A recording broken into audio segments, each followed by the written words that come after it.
Your constant apologies are making you weak, and everyone around you knows it. 2,000 years ago, Marcus Aurelius ruled the most powerful empire on earth while facing plague, war, and betrayal. Yet he discovered 11 specific situations where apologizing actually destroys your character and invites disrespect. These ancient principles can transform you from a people pleaser into someone with unshakable boundaries in just 7 days. Subscribe to the channel, leave your like and comment which part of the world you're watching from, because now I'm going to tell you everything. Have you ever caught yourself saying sorry before asking a question in a meeting? Or apologized when someone bumped into you? Or started an email with "sorry to bother you," even though you were just doing your job? Pause for a moment and think about how many times you apologized today. Was it once? 3 times? Maybe you've already lost count. This isn't a coincidence, and you're not alone. Studies show the average person apologizes between 15 and 20 times per day. But here's the shocking part. Fewer than 20% of those apologies are for actual mistakes or wrongdoings. We're in the midst of a silent epidemic of over-apologizing, and it's costing us far more than we realize. Each time you say sorry when no actual harm has been done, you're making a small withdrawal from your personal bank of authority and self-respect. These micro-withdrawals might seem insignificant in the moment, but they compound over time, creating a massive deficit in how others perceive you, and more importantly, how you perceive yourself. I discovered this pattern in my own communication several years ago. During one particularly important meeting, I apologized 7 times in 45 minutes. Not once was for an actual mistake. I apologized for speaking, for having an opinion, for needing clarification. The feedback I received later shocked me. You seemed unsure of your own ideas. This revelation sent me on a journey to understand why we apologize so reflexively and how to stop this self-sabotaging habit. What I discovered in ancient Stoic philosophy changed everything about how I communicate. Perhaps the most surprising discovery was that Marcus Aurelius, the most powerful man in the ancient world, Emperor of Rome, struggled with this very same tendency. In his private journal, later published as Meditations, he repeatedly reminds himself not to seek validation through submissive communication. The Emperor of Rome, commanding vast armies and ruling millions, wrote reminders to himself about not diminishing his own thoughts and ideas. When you wake up in the morning, tell yourself, "The people I deal with today will be meddling, ungrateful, arrogant, dishonest, jealous, and surly," Marcus wrote. This wasn't pessimism. It was preparation. By anticipating difficulties, he eliminated the shock that often leads to apologetic responses. When we're caught off guard, we tend to apologize reflexively. The emperor understood this tendency and actively trained himself to respond with dignity rather than deference. Try something with me right now. For the next 15 minutes after you finish reading this chapter, make a mental note every time you feel the urge to say sorry. Don't try to change the behavior yet. Just notice it. Awareness is always the first step toward transformation. You might be thinking, but isn't apologizing just being polite? Isn't it showing consideration for others? This is the great paradox of excessive apologizing. What seems like kindness on the surface actually creates barriers to authentic connection. When you apologize constantly, you're presenting a false self, one that's perpetually wrong or burdensome. How can anyone truly know you when you're hiding behind a wall of unnecessary sorries? The neuroscience behind this is clear. Habitual apologizing creates neural pathways that reinforce a subordinate position in every relationship. Your brain literally becomes wired to approach interactions from a position of assumed wrongdoing. The ancient Stoics understood this principle well before modern neuroscience confirmed it. They made a crucial distinction that we'll explore throughout this journey. the difference between necessary apologies, which strengthen relationships, and habitual apologies, which erode self-respect. Seneca, another great Stoic philosopher who served as advisor to emperors, observed this same pattern in the Roman court. He noted how those who constantly sought approval through deferential language were paradoxically the least respected, regardless of their actual abilities or contributions.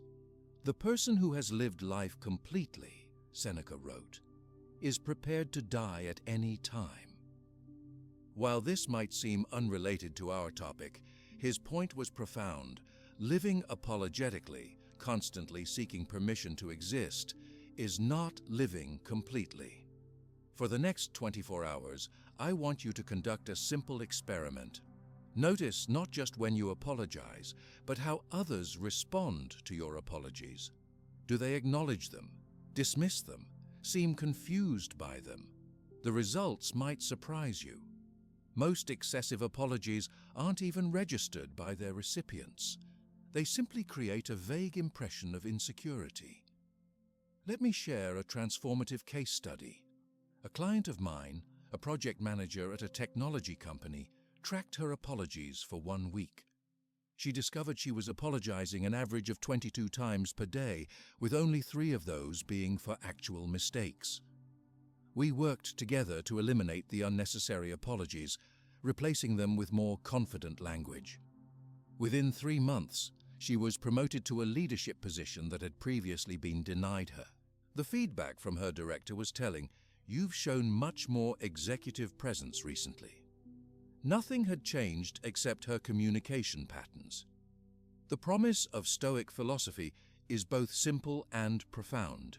You can change this pattern in just 7 days, not through complex psychological techniques, but through the consistent application of principles that have stood the test of time for over 2,000 years. I should offer an honest warning. This will feel strange at first, like any new habit. You might worry about seeming rude or abrupt. The people in your life are accustomed to your apologetic communication style, and any change will be noticed. But what initially feels uncomfortable soon becomes natural, and the benefits far outweigh the temporary awkwardness. The first step in this transformation is recognizing your personal apology patterns. When do you apologize most frequently? Is it in professional settings, family interactions, with strangers, with one gender more than another, in writing or in person, morning or evening, under stress or when relaxed? These patterns hold important clues about the underlying beliefs driving your apologetic communication. Take a moment right now to reflect on your most recent unnecessary apology. Close your eyes if it helps. Visualize the situation. What were you feeling just before you apologized? Was it fear, uncertainty, a desire to be liked? This emotional awareness is crucial for lasting change. But before we dive deeper into the practical techniques for transforming your communication, we need to understand why we apologize so much in the first place. The roots of excessive apologizing typically fall into 3 categories: childhood conditioning, gender expectations, and fear of conflict. Many of us were taught from an early age that politeness means minimizing our presence. Don't make a fuss. Don't be difficult. Think of others first. These well-intentioned messages often translate into adulthood as, "Your needs matter less than others' comfort." Gender expectations play a significant role as well.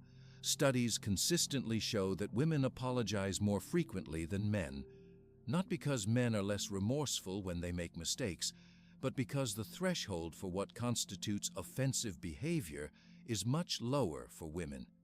Women are more likely to perceive their ordinary needs, opinions, and space requirements as potentially bothersome to others. Finally, fear of conflict drives many unnecessary apologies. We apologize preemptively to diffuse potential negative reactions that may never materialize.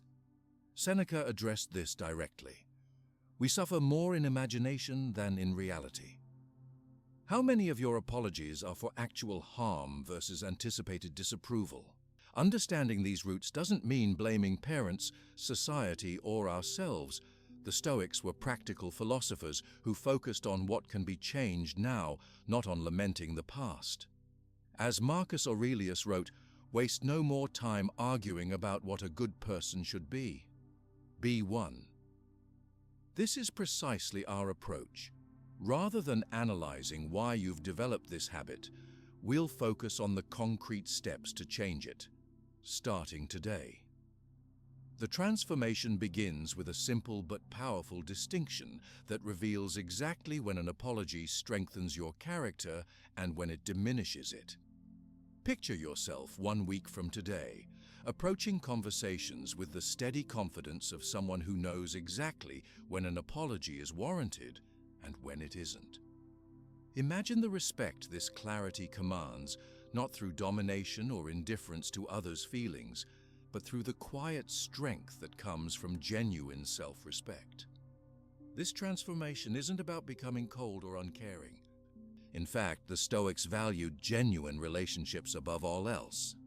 They understood that authentic connection requires authentic communication, speaking from a place of dignity rather than perpetual deference.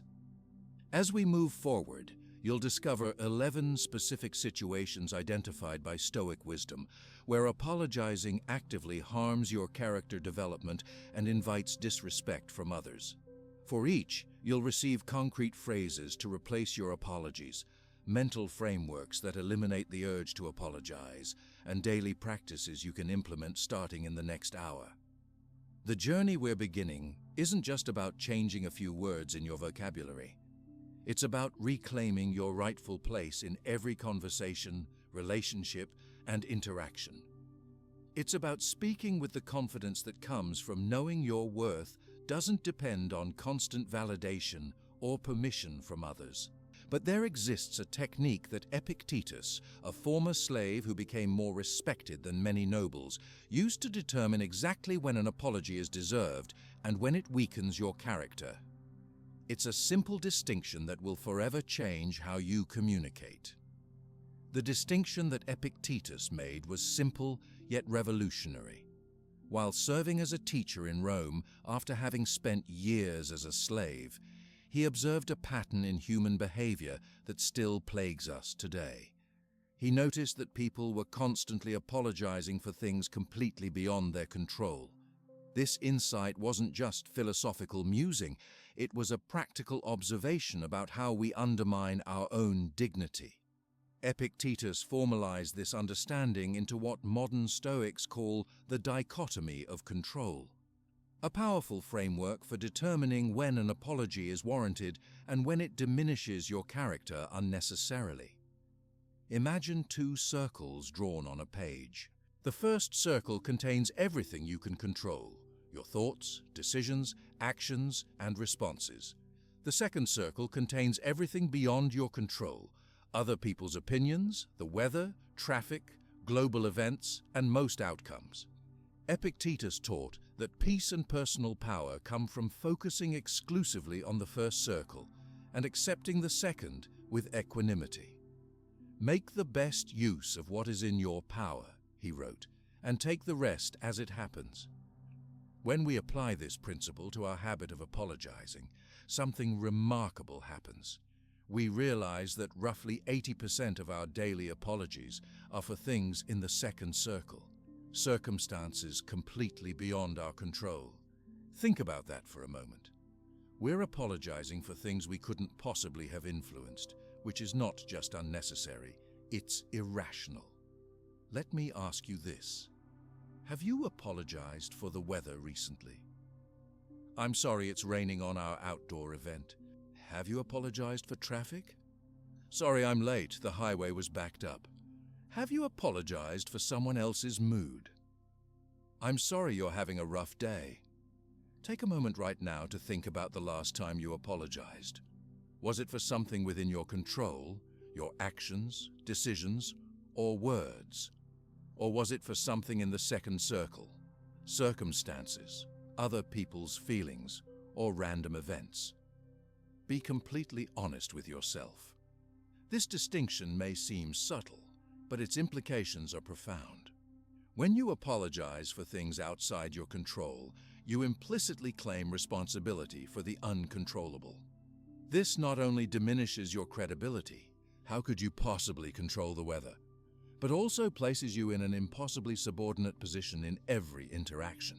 I worked with a project manager who tracked her apologies for 1 week and made a startling discovery.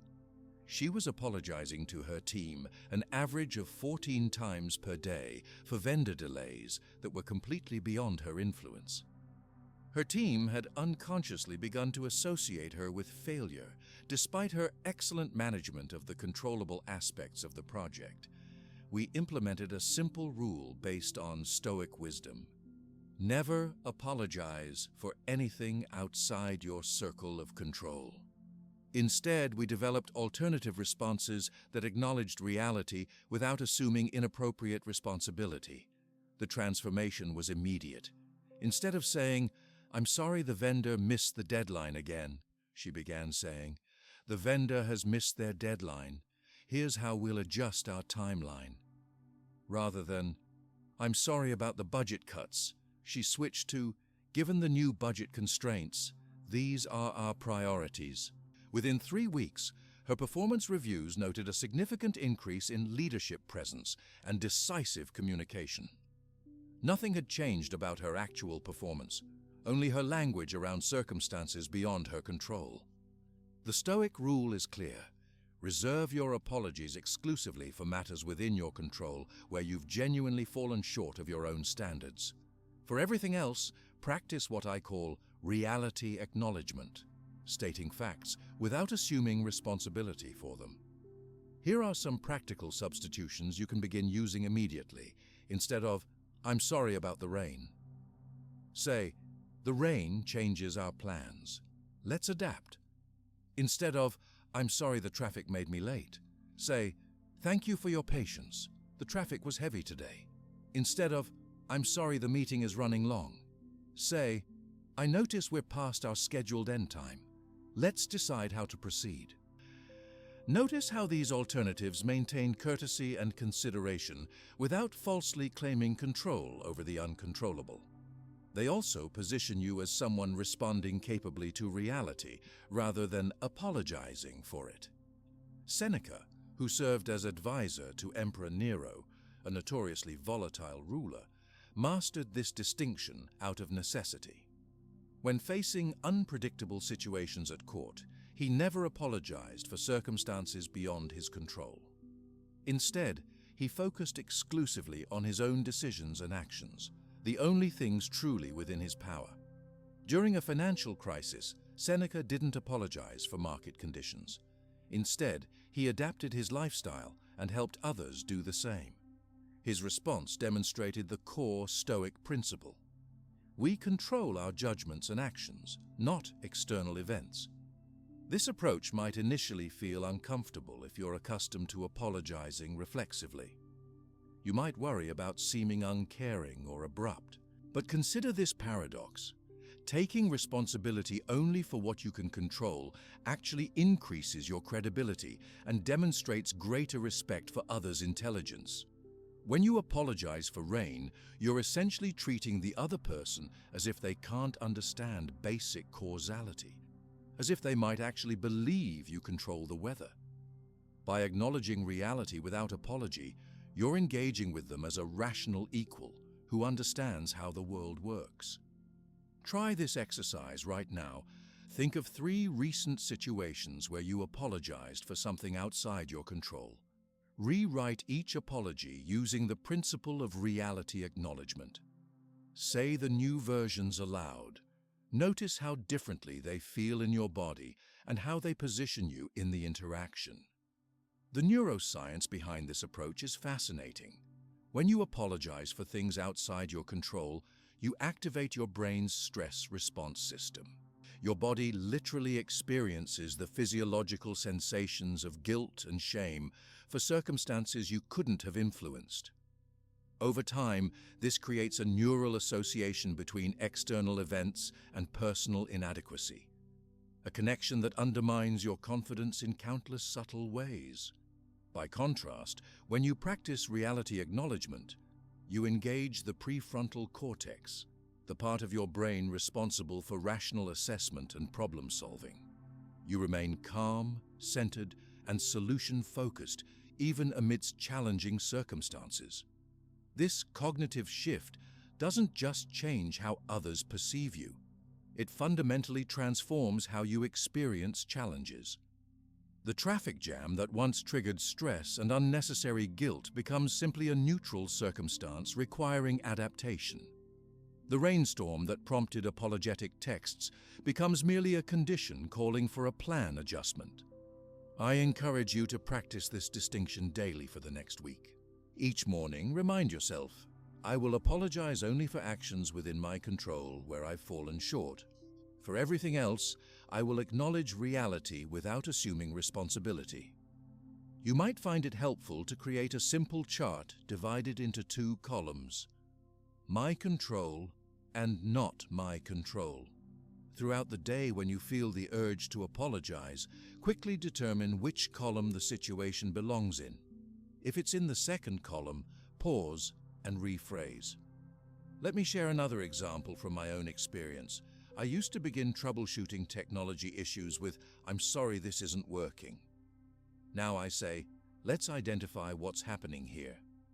The difference is subtle but profound. One positions me as at fault for the technology's failure, the other as a problem solver addressing a neutral circumstance.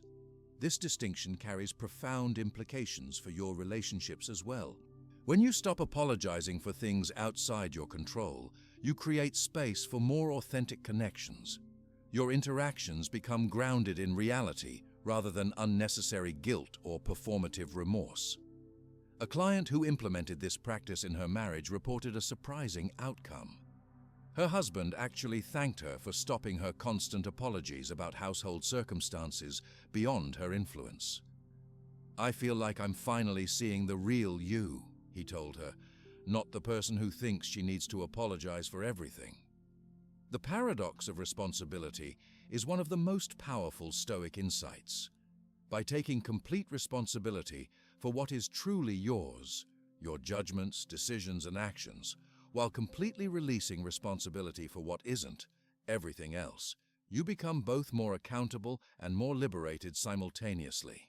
This balanced approach stands in stark contrast to 2 common extremes: those who take responsibility for nothing, blaming external circumstances for all their problems, and those who take responsibility for everything, apologizing constantly for matters beyond their influence.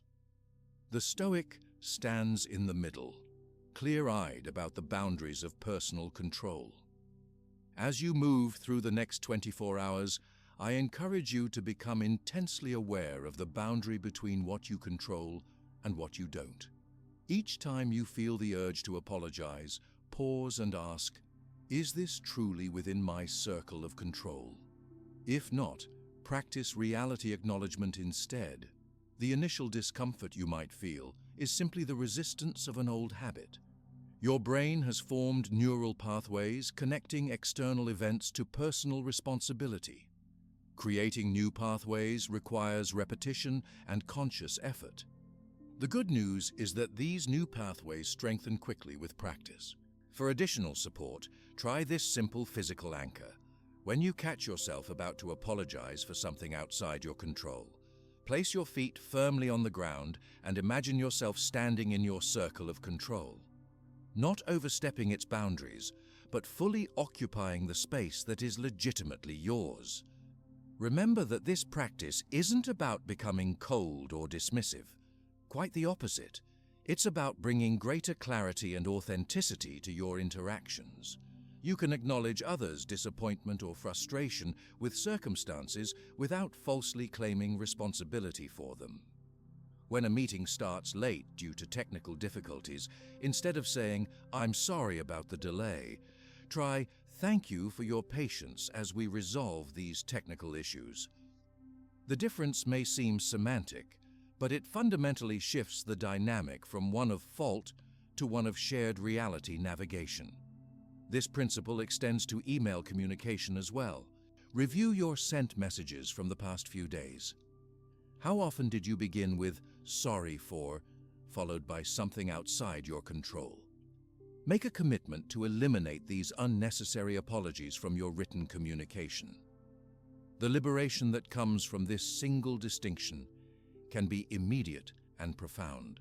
As one practitioner told me, "I feel like I've put down a heavy backpack I didn't even know I was carrying, the weight of apologizing for the entire world." But even when we understand what we don't control, we still face situations where people expect or even demand our apologies, even when we've done nothing wrong. This is where Seneca, who faced deadly court intrigues in Rome, developed a technique for maintaining firm boundaries that he called tranquil dignity, an approach that silenced critics without creating new enemies. Imagine transforming every impulse to apologize into an opportunity to strengthen relationships instead. This isn't about becoming arrogant or dismissive. It's about communicating in a way that honors both yourself and others simultaneously. The technique Marcus Aurelius used daily is what I call redirection, a simple yet powerful method for replacing unnecessary apologies with statements that demonstrate both strength and consideration. When I first discovered this approach, I was skeptical. Could changing a few words really make such a difference? Then I tried it during a team meeting where I would typically have apologized at least 5 times. The shift in how people responded to me was immediate and striking. My ideas were taken more seriously, and I felt a newfound sense of confidence that had nothing to do with the content of my thoughts and everything to do with how I presented them. The essence of the redirection technique is remarkably straightforward. Transform your apologetic language into one of 3 alternative patterns: gratitude, affirmation, or acknowledgement. Each serves a different purpose, but achieves the same result: maintaining connection without self-diminishment. Let's break down how this works in everyday situations. When you feel the urge to say "sorry for bothering you," redirect to gratitude. "Thank you for your time." Notice the fundamental shift. You've gone from positioning yourself as an intrusion to recognizing the value of the other person's attention, all while standing firmly in your right to request it. Similarly, when you're about to say "sorry, I disagree," redirect to affirmation. "I have a different perspective."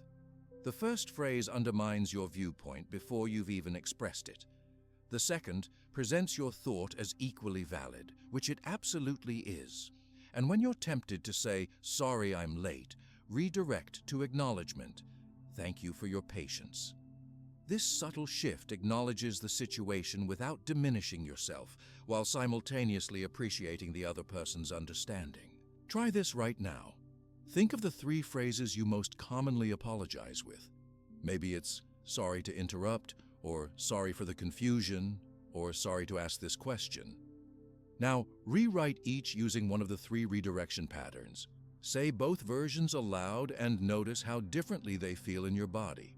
The apologetic version likely creates a sensation of smallness, while the redirected version allows you to stand in your full presence. When I work with clients on this technique, I recommend they create what I call a redirection library, a personalized collection of stronger alternatives to their most common apologies. This becomes a reference point when they feel that habitual "sorry" forming on their lips. For example, instead of "sorry I didn't respond sooner," try "thank you for your patience with my response time." Instead of "sorry, this might be a stupid question," try "I'd like to understand better." Instead of "sorry I can't make it," try "I have other commitments, but appreciate the invitation." Marcus Aurelius faced decisions daily that disappointed people. It's inevitable when you're responsible for an empire. In his writings, we see evidence that he never apologized for making necessary decisions aligned with proper governance, even when they weren't popular. Instead, he acknowledged the impact of his decisions while standing firmly in their necessity. This approach creates what psychologists call cognitive congruence, alignment between your internal values and your external communication. When you apologize for things that don't warrant apology, you create cognitive dissonance, a disconnect between what you know to be reasonable and how you present yourself. This dissonance doesn't just affect how others perceive you, it literally changes how you perceive yourself. Each time you replace an unnecessary apology with a stronger alternative, you're not just changing your words, you're rewiring your brain's perception of your place in the world. Neuroscience confirms that our language patterns actually shape our self-concept through repeated neural pathway reinforcement. I experienced this transformation firsthand when I stopped beginning troubleshooting sessions with, "I'm sorry this isn't working." That phrase subtly positioned me as responsible for the technology failure, even though I was there to help fix it. Switching to, "Let's identify what's happening here," completely changed the dynamic.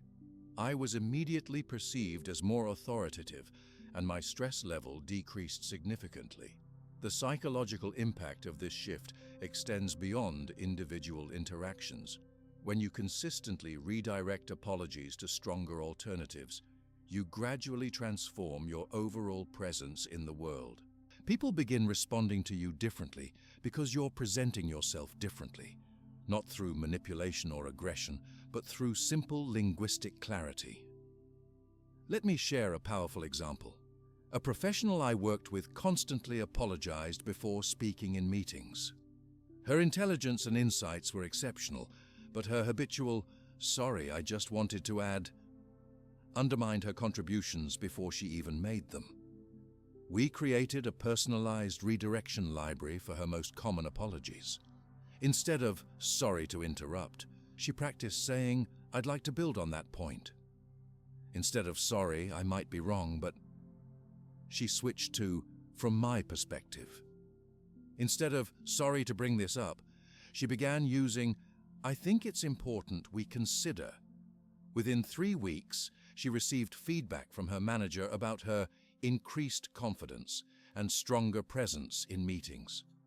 Nothing had changed about her ideas, only how she presented them. This transformation isn't just about professional settings. Our personal relationships benefit equally from eliminating unnecessary apologies. Think about how often you apologize to friends or family for having needs, setting boundaries, or expressing preferences. Each of these apologies subtly communicates that your needs are somehow burdensome or less important. When you say, "Sorry, I can't talk right now," to a friend, you're implicitly suggesting that your time boundaries require forgiveness. Redirecting to "I'm not available now, but let's connect later" honors both your limits and the relationship. The Stoics understood that true relationships, whether personal or professional, thrive on mutual respect. Seneca wrote extensively about friendship, emphasizing that genuine connection requires honesty and authenticity from both parties. Unnecessary apologies create a false dynamic where one person is constantly positioned as imposing on the other. Building your redirection library requires honest self-reflection. Take 5 minutes right now to identify the 3 situations where you most frequently apologize unnecessarily. Write them down if possible. Now create stronger alternatives using the patterns of gratitude, affirmation, or acknowledgement. These become your go-to responses when you feel that habitual sorry forming. Remember that the goal isn't to eliminate apologies entirely. That would be neither stoic nor wise. The goal is to reserve apologies for situations that truly warrant them. When you've made a mistake that affected someone else, violated your own principles, or caused actual harm. For everything else, you now have stronger alternatives. Some worry this approach might make them seem arrogant or inconsiderate. The opposite is true. By eliminating unnecessary apologies, your genuine apologies gain tremendous power. When you say, "I'm sorry," only for actual mistakes, people recognize the sincerity and weight of your words precisely because they know you don't apologize habitually. As you practice redirection, you might encounter resistance, both from yourself and from others. Your brain has formed neural pathways that automatically generate apologetic language. Changing these patterns requires consistent practice and self-awareness. Similarly, people in your life have become accustomed to your apologetic communication style. Some may unconsciously prefer it because it positions them in the dominant role in your interactions. Don't be discouraged by this initial resistance. The Stoics understood that meaningful change often meets opposition. Epictetus taught that challenges are opportunities to practice new virtues. In this case, the virtue of speaking with appropriate confidence. Let's practice applying this technique to common modern scenarios. Imagine you're responding to an email that's been in your inbox for 3 days. Instead of beginning with "sorry for the delayed response," try "thank you for your patience." If you need to reschedule a meeting, replace "sorry, I need to change our time" with "I need to reschedule." What other times work for you? On social media, instead of "sorry, I haven't posted in a while," try "I'm back with new content I'm excited to share." When someone asks for your opinion, instead of "sorry, but I think," simply state "my perspective is." The power of this approach lies in its simplicity. You're not changing your entire personality or becoming someone you're not. You're simply removing the unnecessary self-diminishment that has crept into your communication patterns over time. The transformation extends beyond your words to your physical presence.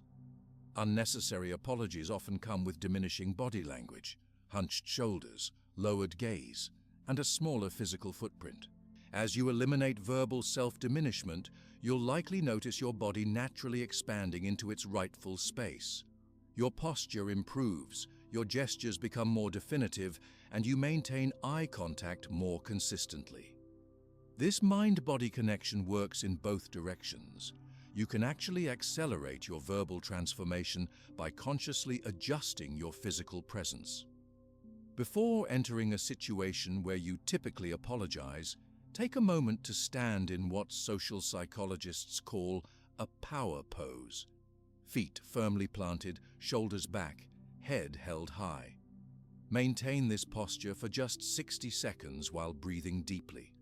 This simple practice creates biochemical changes that make stronger communication patterns more accessible. As you implement these techniques, approach yourself with the same patience and understanding that Stoicism advocates. You're unlearning patterns that may have been reinforced for decades. There will be moments when an unnecessary "sorry" slips out despite your best intentions. When this happens, simply notice it without judgment and recommit to your practice. The goal isn't perfection, a concept the Stoics would reject, but progress. Each redirected apology is a step toward more authentic communication and stronger presence in the world. As Marcus Aurelius reminded himself, waste no more time arguing about what a good person should be. Be one. Your redirection library will grow and evolve as you continue this practice. You'll discover new situations where apologetic language has crept in and develop stronger alternatives specific to your life and relationships. This is a living practice, not a one-time change. The results extend far beyond communication. As you stop apologizing unnecessarily, you'll likely find yourself making decisions more confidently, setting boundaries more clearly, and expressing your needs more directly. These changes ripple outward, transforming how you show up in every area of your life. But mastering the replacement phrases is only part of the equation. Even with a comprehensive redirection library, you'll still face the challenge of interrupting the apologetic impulse in the moment it arises. This is where Epictetus developed a technique for creating space between stimulus and response, a strategic pause that breaks the cycle in seconds. His students said this practice was the most difficult at first, but ultimately the most transformative over time. Have you noticed how apologies often escape your mouth before you've even had time to think? That split second between a situation arising and your automatic "sorry" is where true transformation begins. This reflexive response isn't just a verbal tick. It's a neurological pattern that's been reinforced thousands of times throughout your life. Understanding this pattern is the first step to breaking it. Our brains create neural pathways for behaviors we repeat frequently. Each time you apologize unnecessarily, you strengthen this pathway until it becomes your default response to countless situations. Someone interrupts you, you apologize. You need to ask a question, you apologize first. Someone bumps into you, somehow it's your fault. The ancient Stoics recognized this automatic response pattern long before modern neuroscience confirmed it. Epictetus, who rose from slavery to become one of the most respected philosophers in Rome, taught his students a technique I call the Stoic pause, a deliberate 3-second space between stimulus and response that allows for conscious choice rather than habitual reaction. Between stimulus and response, there is a space, Epictetus taught. In that space lies our freedom and power to choose our response. This insight, though expressed in different words, remains one of the most powerful concepts in modern psychology and neuroscience. The technique is deceptively simple. When faced with a situation that would normally trigger an automatic apology, pause for 3 full seconds before responding. This brief interval interrupts the neural pathway and creates space for a more conscious choice. Try this right now. Think of a common situation where you apologize unnecessarily, perhaps when asking for help or expressing a preference. Imagine that scenario vividly and feel the sorry forming on your lips. Now practice taking a slow, deep breath before responding differently. This small action begins rewiring your brain's response pattern. I've seen this technique transform people's communication almost immediately. A client who apologized before every comment in meetings began practicing the pause. Within 2 weeks, her colleagues commented on her newfound confidence and executive presence. Nothing had changed about her ideas, only the 3 seconds she added before expressing them. To make this practice more concrete, I recommend the 3-3-3 rule. 3 seconds, 3 breaths, 3 words. When you feel an unnecessary apology forming, pause for 3 seconds, count them silently if needed. Take 3 calm breaths and mentally rehearse the first 3 words of your non-apologetic response. Many people initially worry about the discomfort of silence. Won't those 3 seconds feel awkward? They ask. Here's the fascinating truth. What feels like an eternity to you is barely noticeable to others. In fact, that brief pause is often interpreted as thoughtfulness and confidence rather than hesitation. Epictetus taught his students that this momentary discomfort was valuable. Difficulties show a person's character, he said. The brief unease you feel when resisting an automatic apology is precisely the growing edge of your transformation. Each time you navigate that discomfort successfully, you strengthen new neural pathways of confident communication. I experienced this firsthand during contract negotiations. I used to begin every counteroffer with, "I'm sorry, but that doesn't work for me." After implementing the pause technique, I switched to simply stating, "That doesn't align with my requirements. Here's what would work." The change in how my proposals were received was immediate and dramatic. The same content delivered without the apologetic preface was taken far more seriously. To practice this technique effectively, start with lower stakes written communication.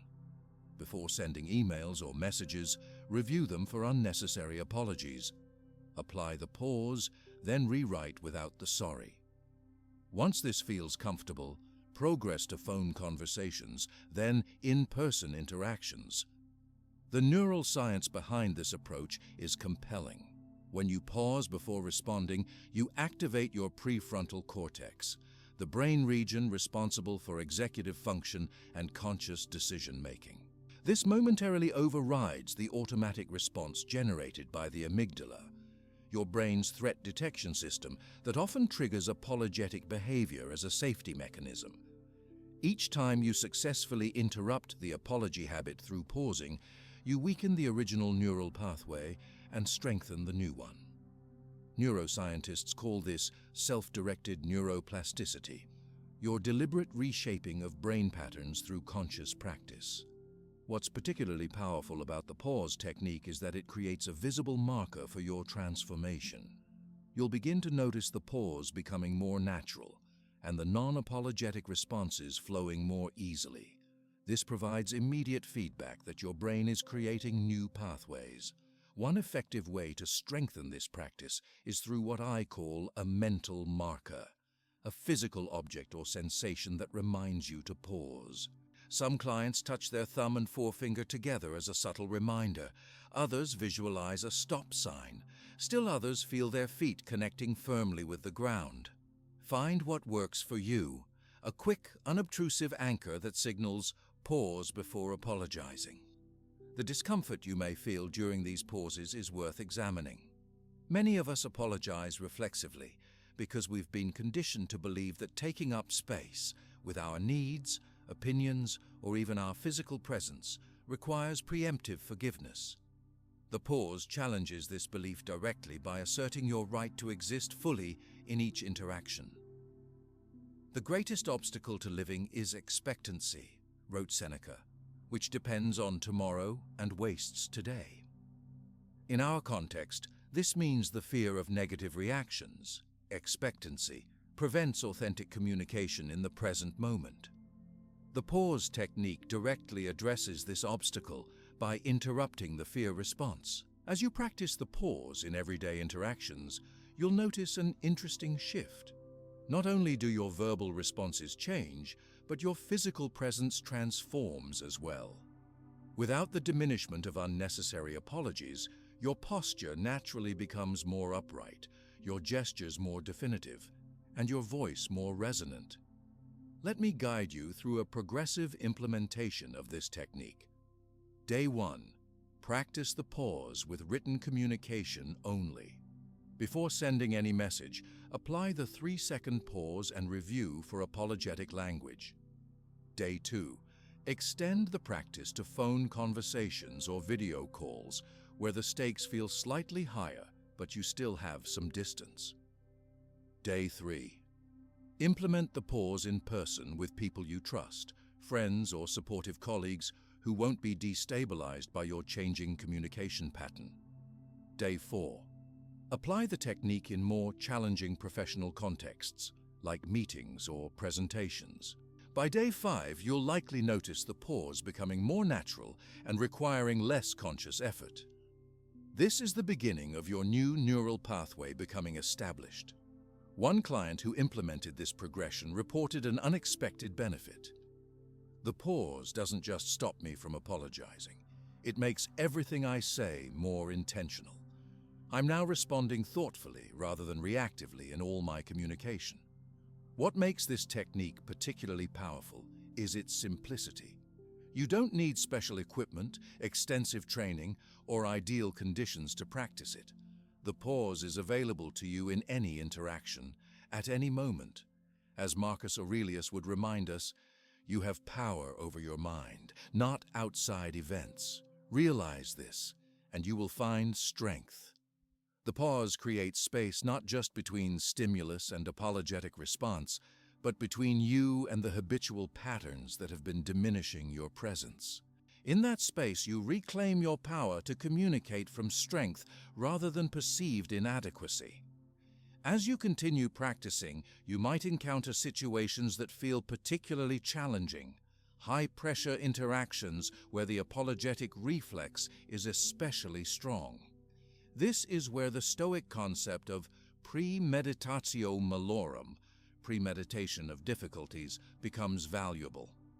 Before entering a situation where you typically over-apologize, take a moment to visualize yourself implementing the pause successfully. See yourself breathing calmly, responding with confidence, and maintaining your composure regardless of others' reactions. This mental rehearsal primes your brain for success in the actual interaction.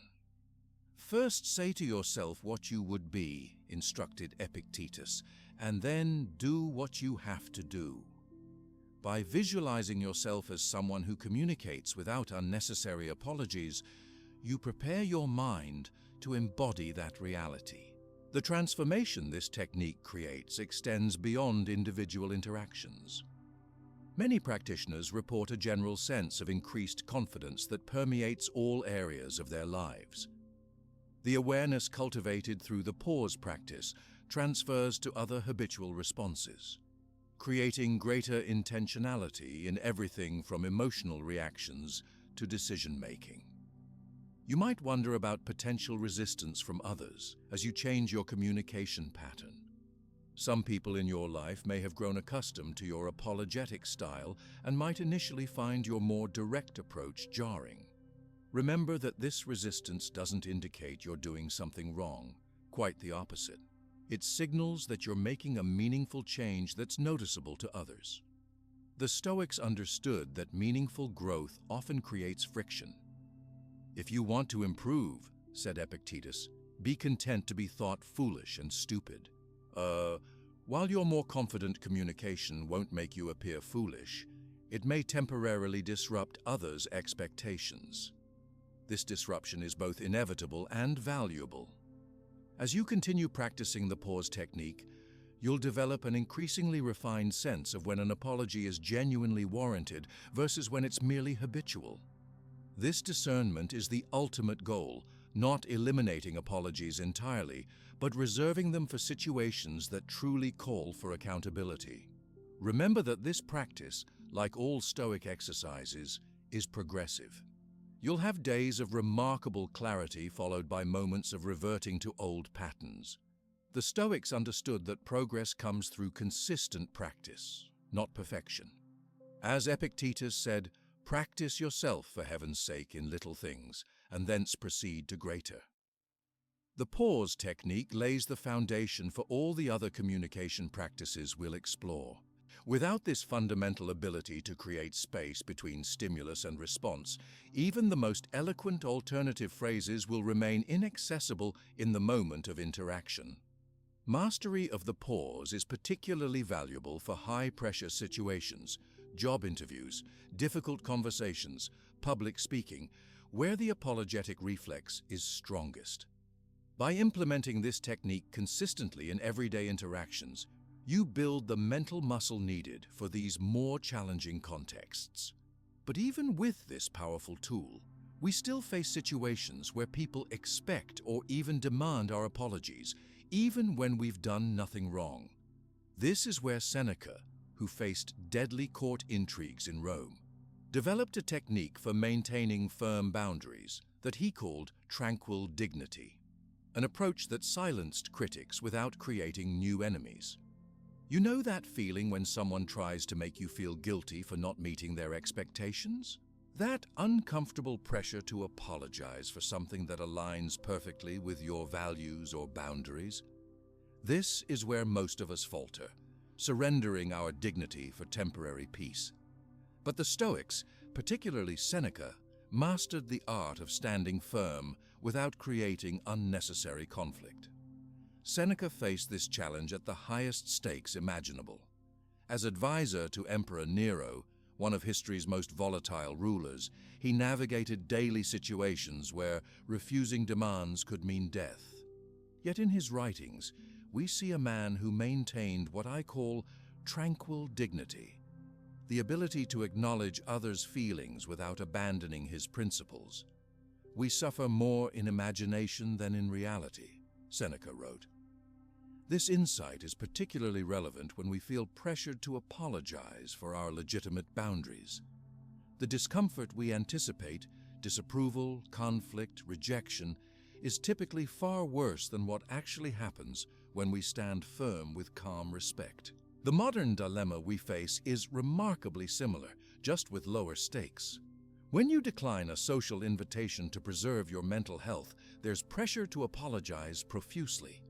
When you maintain a professional boundary about after-hours emails, you feel compelled to explain yourself excessively. When you express an unpopular opinion in a meeting, the "sorry but" prefix seems almost mandatory. Seneca's approach offers a powerful alternative. Instead of apologizing for your boundaries, simply acknowledge the other person's feelings while maintaining your position. I call this the tranquil dignity formula. I understand your feeling. My decision remains. Try this right now. Think of 3 recent situations where you apologized for setting a perfectly reasonable boundary.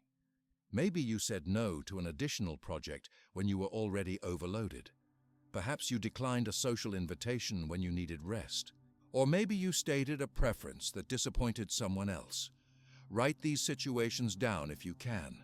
Now, rewrite your response using the tranquil dignity formula. For example, instead of, "I'm so sorry I can't take on that project. I feel terrible about letting the team down." Try, "I understand the project is important. My current workload doesn't allow me to give it the attention it deserves." Instead of, "I'm really sorry, but I can't make it to your party. I'm such a bad friend." Try, "I appreciate the invitation. I need this evening for rest, and I look forward to connecting another time." Notice how these alternatives acknowledge the other person's perspective without diminishing your own legitimate needs. They create a balanced exchange rather than positioning you as somehow wrong for having boundaries. The language you use during these moments matters tremendously. Transition phrases like, "I understand that you expected," or "I recognize this isn't what you hoped for." Create a bridge of empathy before reaffirming your position. This approach honors both parties in the interaction rather than elevating one person's desires over the other's boundaries. Your body language during these exchanges is equally important.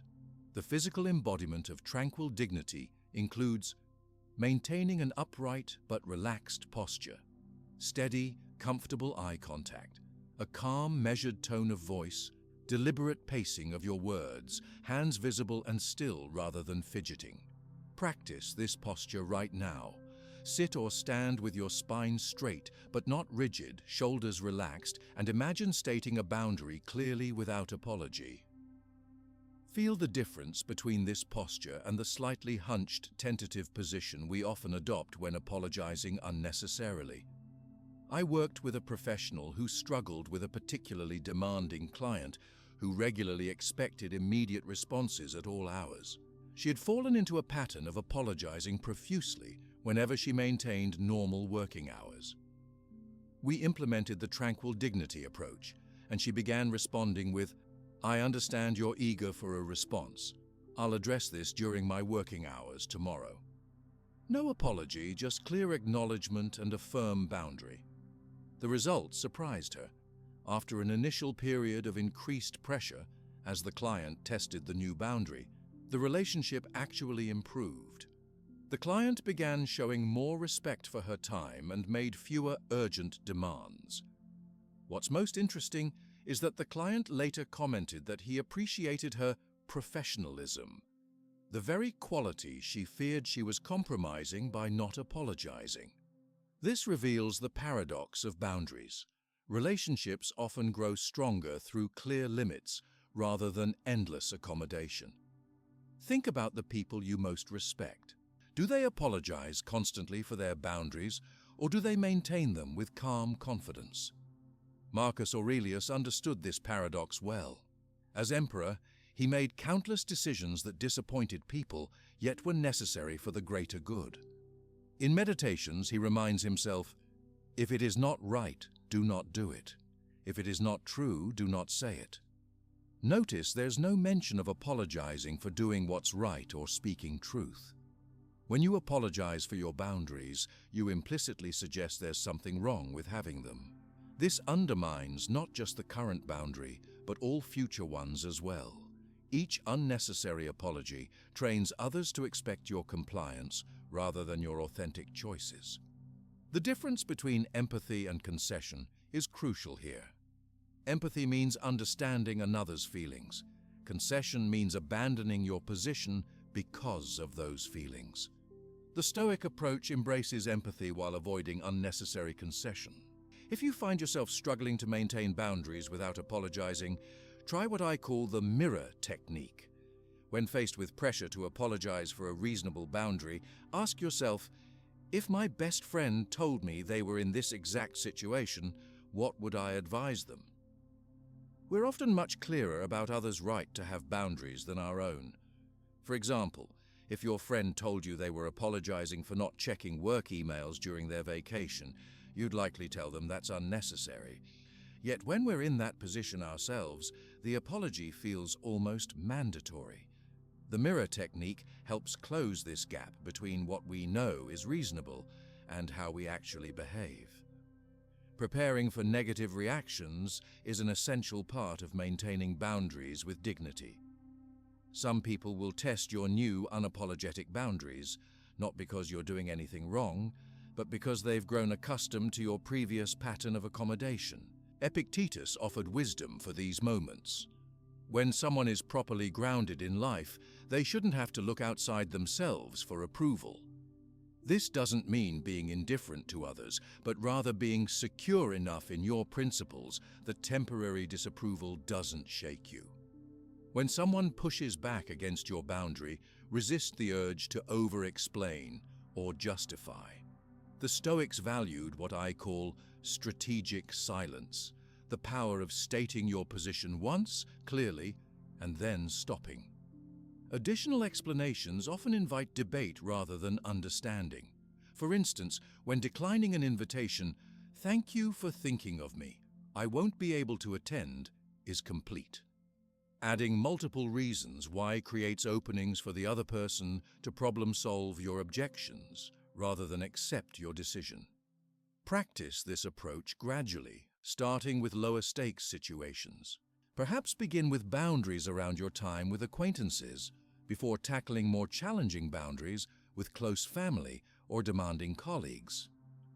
Like any new skill, maintaining tranquil dignity becomes easier with practice. Remember that your goal isn't to be rigid or uncooperative, but to engage authentically without self-diminishment. Marcus Aurelius advised treating others with justice and dignity while maintaining inner freedom. This balanced approach allows genuine connection while preserving your integrity. A powerful exercise for developing this skill is to create a boundary script for recurring situations where you typically over-apologize. Having prepared language allows you to respond with confidence rather than defaulting to unnecessary apologies in the moment. For example, if you regularly apologize for taking time to think before making decisions, prepare. "I'll need time to consider this. I'll let you know my decision by specific time." Practice saying this aloud until it feels natural. If you often apologize for needing to leave meetings at their scheduled end time, prepare. "I need to end at the scheduled time. Should we continue this discussion another time or prioritize what we can cover now?" Again, practice aloud until the words flow easily without apologetic prefaces. As you implement the tranquil dignity approach, you'll likely notice a fascinating shift. The quality of your relationships often improves rather than deteriorates. People who value authentic connection will respond positively to your clearer communication.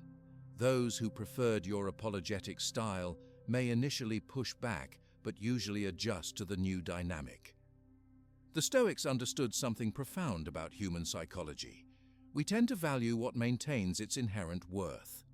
When you stop apologizing for your boundaries, you signal that your time, energy, and choices have inherent value. Others adjust their expectations accordingly. This isn't about becoming cold or dismissive of others' feelings. Quite the opposite.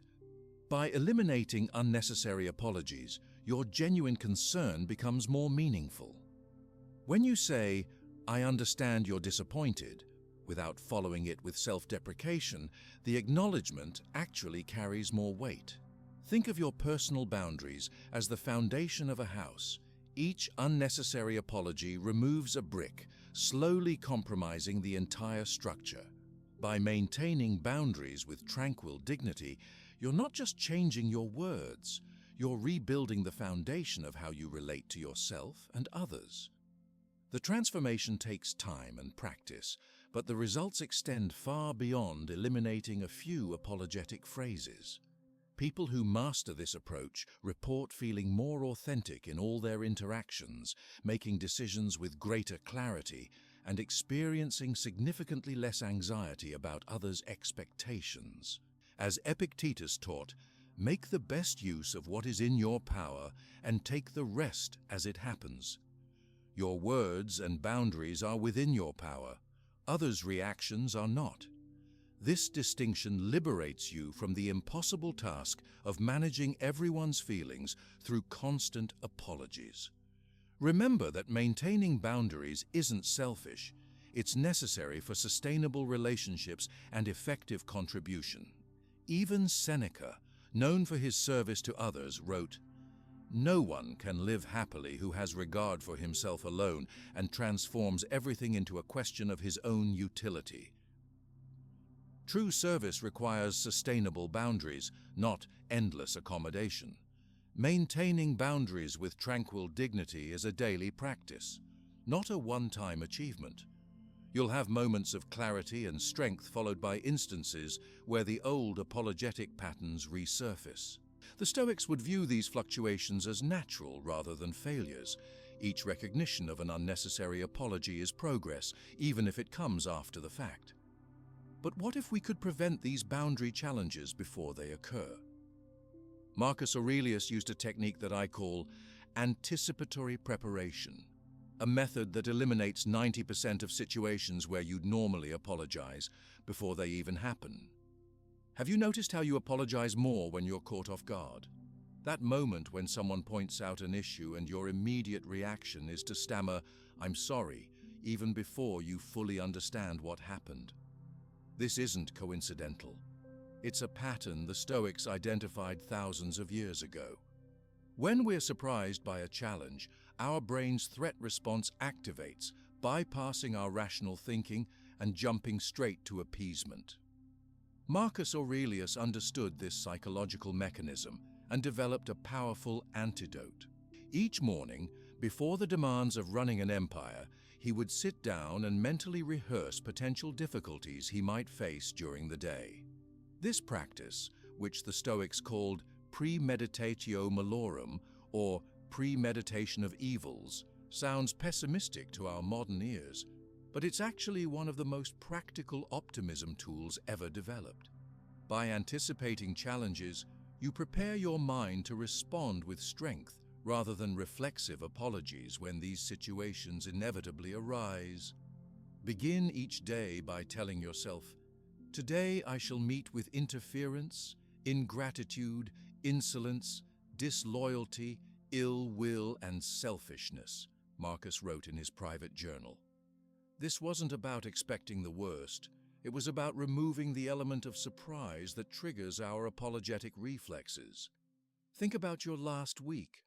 What situations caught you off guard and triggered an unnecessary apology?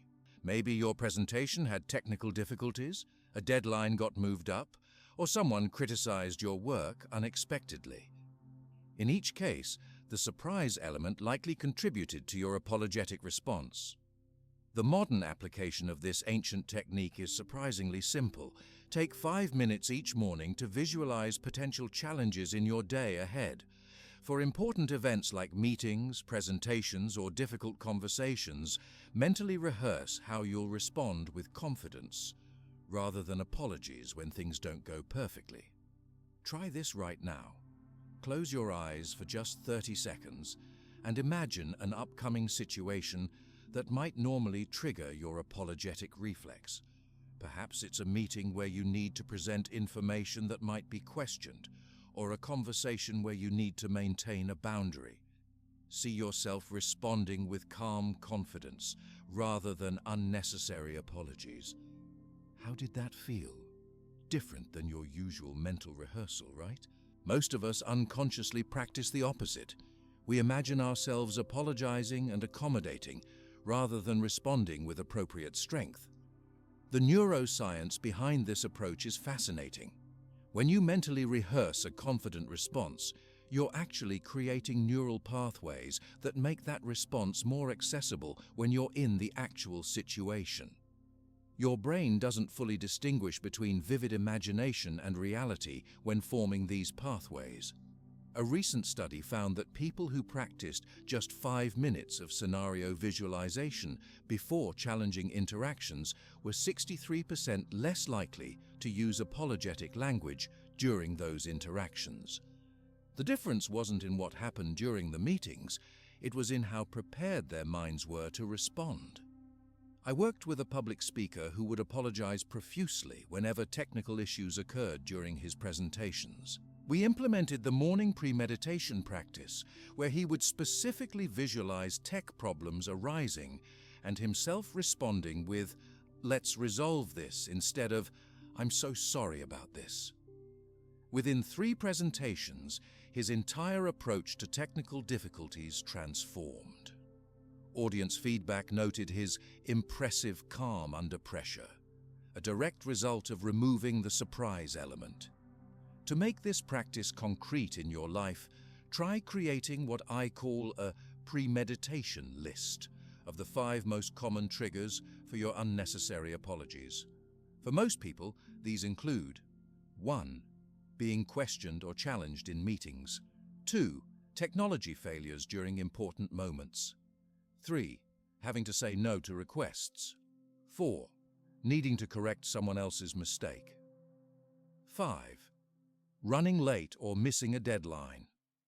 For each trigger, create a specific response that demonstrates strength rather than apologetic weakness. For example, if technology fails during a presentation, instead of, "I'm sorry about this technical issue," prepare, "Let's take a moment to resolve this. Thank you for your patience." If someone challenges your idea in a meeting, rather than, "I'm sorry, maybe I wasn't clear," prepare, "I appreciate the question.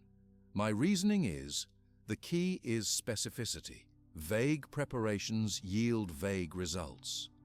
The more precisely you can imagine both the trigger and your confident response, the more effective this practice becomes. Epictetus took this concept even further, teaching his students to mentally rehearse worst-case scenarios. "What is the worst that could happen?" he would ask. By confronting our worst fears directly, we diminish their power over us. Try this now for one situation you're currently worrying about. Ask yourself, what's the absolute worst outcome if I don't apologize in this situation? Perhaps you fear someone will think you're rude, or a relationship might be damaged. Now ask, could I survive that outcome? Almost invariably, the answer is yes. This worst-case premeditation liberates you from the fear that drives many unnecessary apologies. As Seneca noted, we suffer more often in imagination than in reality. By confronting your fears directly, you realize that even the worst-case scenario is manageable, which frees you to communicate with appropriate confidence. The daily practice of premeditation takes only minutes, but transforms your entire approach to challenges. Marcus Aurelius would spend time each morning anticipating difficulties, but equally important was his evening review. At the end of each day, he would reflect on situations where he maintained his dignity versus those where he might have responded with unnecessary deference. This review process accelerates your growth by creating a feedback loop. Each evening, ask yourself, when did I respond with strength today? When did I fall into apologetic patterns? Without judgment, simply notice the patterns and mentally rehearse stronger responses for similar future situations. A client who implemented this evening review discovered that her apologetic language peaked in the late afternoon when her energy was lowest. This awareness allowed her to implement specific strategies for that time period, including taking a brief walk before important late-day meetings to reset her mental state. What makes the premeditation technique so powerful is that it transforms worry, which most of us do anyway, into productive preparation. Instead of vaguely fretting about upcoming challenges, you're channeling that same mental energy into specific response planning. Consider how much time you currently spend worrying about situations where you might be judged or criticized. Now imagine redirecting all that mental energy into preparing strong, dignified responses. The time investment remains the same, but the outcome shifts dramatically. One particularly effective application of this technique is for digital communication. Before checking your email each morning, take 30 seconds to anticipate potentially challenging messages and prepare non-apologetic responses. This brief preparation prevents you from falling into reactive apologies when you encounter unexpected requests or problems. The Stoics understood something profound about human psychology. We're not disturbed by events themselves, but by our judgments about those events. When you judge a situation as threatening or overwhelming, you're more likely to respond with appeasement and unnecessary apologies. Premeditation allows you to form more balanced judgments in advance, leading to more measured responses. Think about a situation you're currently anxious about. Pause for a moment and consider. What judgment are you making about this situation that's causing your anxiety? Are you assuming criticism? Expecting disapproval? Now, can you create an alternative judgment that allows for a more confident response? The transformation this practice creates isn't just in your external communication, but in your internal dialogue. Many of us maintain an inner critic that constantly suggests we should be apologizing. Daily premeditation gradually reprograms this inner voice, replacing "you should apologize" with "you have every right to speak, ask, exist without apology." A fascinating aspect of this practice is how quickly it begins to work. Most people notice significant changes in their communication patterns within just 3 to 5 days of consistent premeditation. Your brain adapts rapidly when given clear, specific direction. Remember that this technique isn't about becoming rigid or unresponsive to genuine mistakes. If you actually err, the Stoics would be the first to advocate taking responsibility. This practice is specifically about eliminating unnecessary apologies for things like having needs, expressing opinions, or circumstances beyond your control. As you implement daily premeditation, you might notice resistance arising, both from yourself and potentially from others.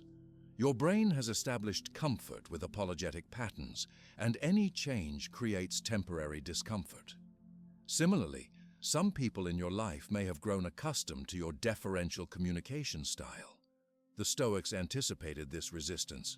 Epictetus advised, "If you want to improve, be content to be thought foolish and stupid." This doesn't mean actually being foolish. It means being willing to endure temporary misunderstanding as you align your communication with your true worth. Try extending your practice by creating scenario-specific visualizations before particularly challenging interactions. Before an important meeting or difficult conversation, take 3 minutes to vividly imagine the setting, where you'll be, who will be present, potential challenges that might arise, your calm, confident, non-apologetic responses, your composed body language and tone of voice. This targeted preparation is especially valuable for situations where your apologetic reflex is strongest. Many find it helpful to actually write out potential responses rather than just mentally rehearsing them. The beauty of the premeditation practice is that it becomes easier and more effective over time. What begins as a conscious exercise gradually becomes an automatic mental process. You'll find yourself naturally anticipating challenges and preparing strong responses without deliberate effort.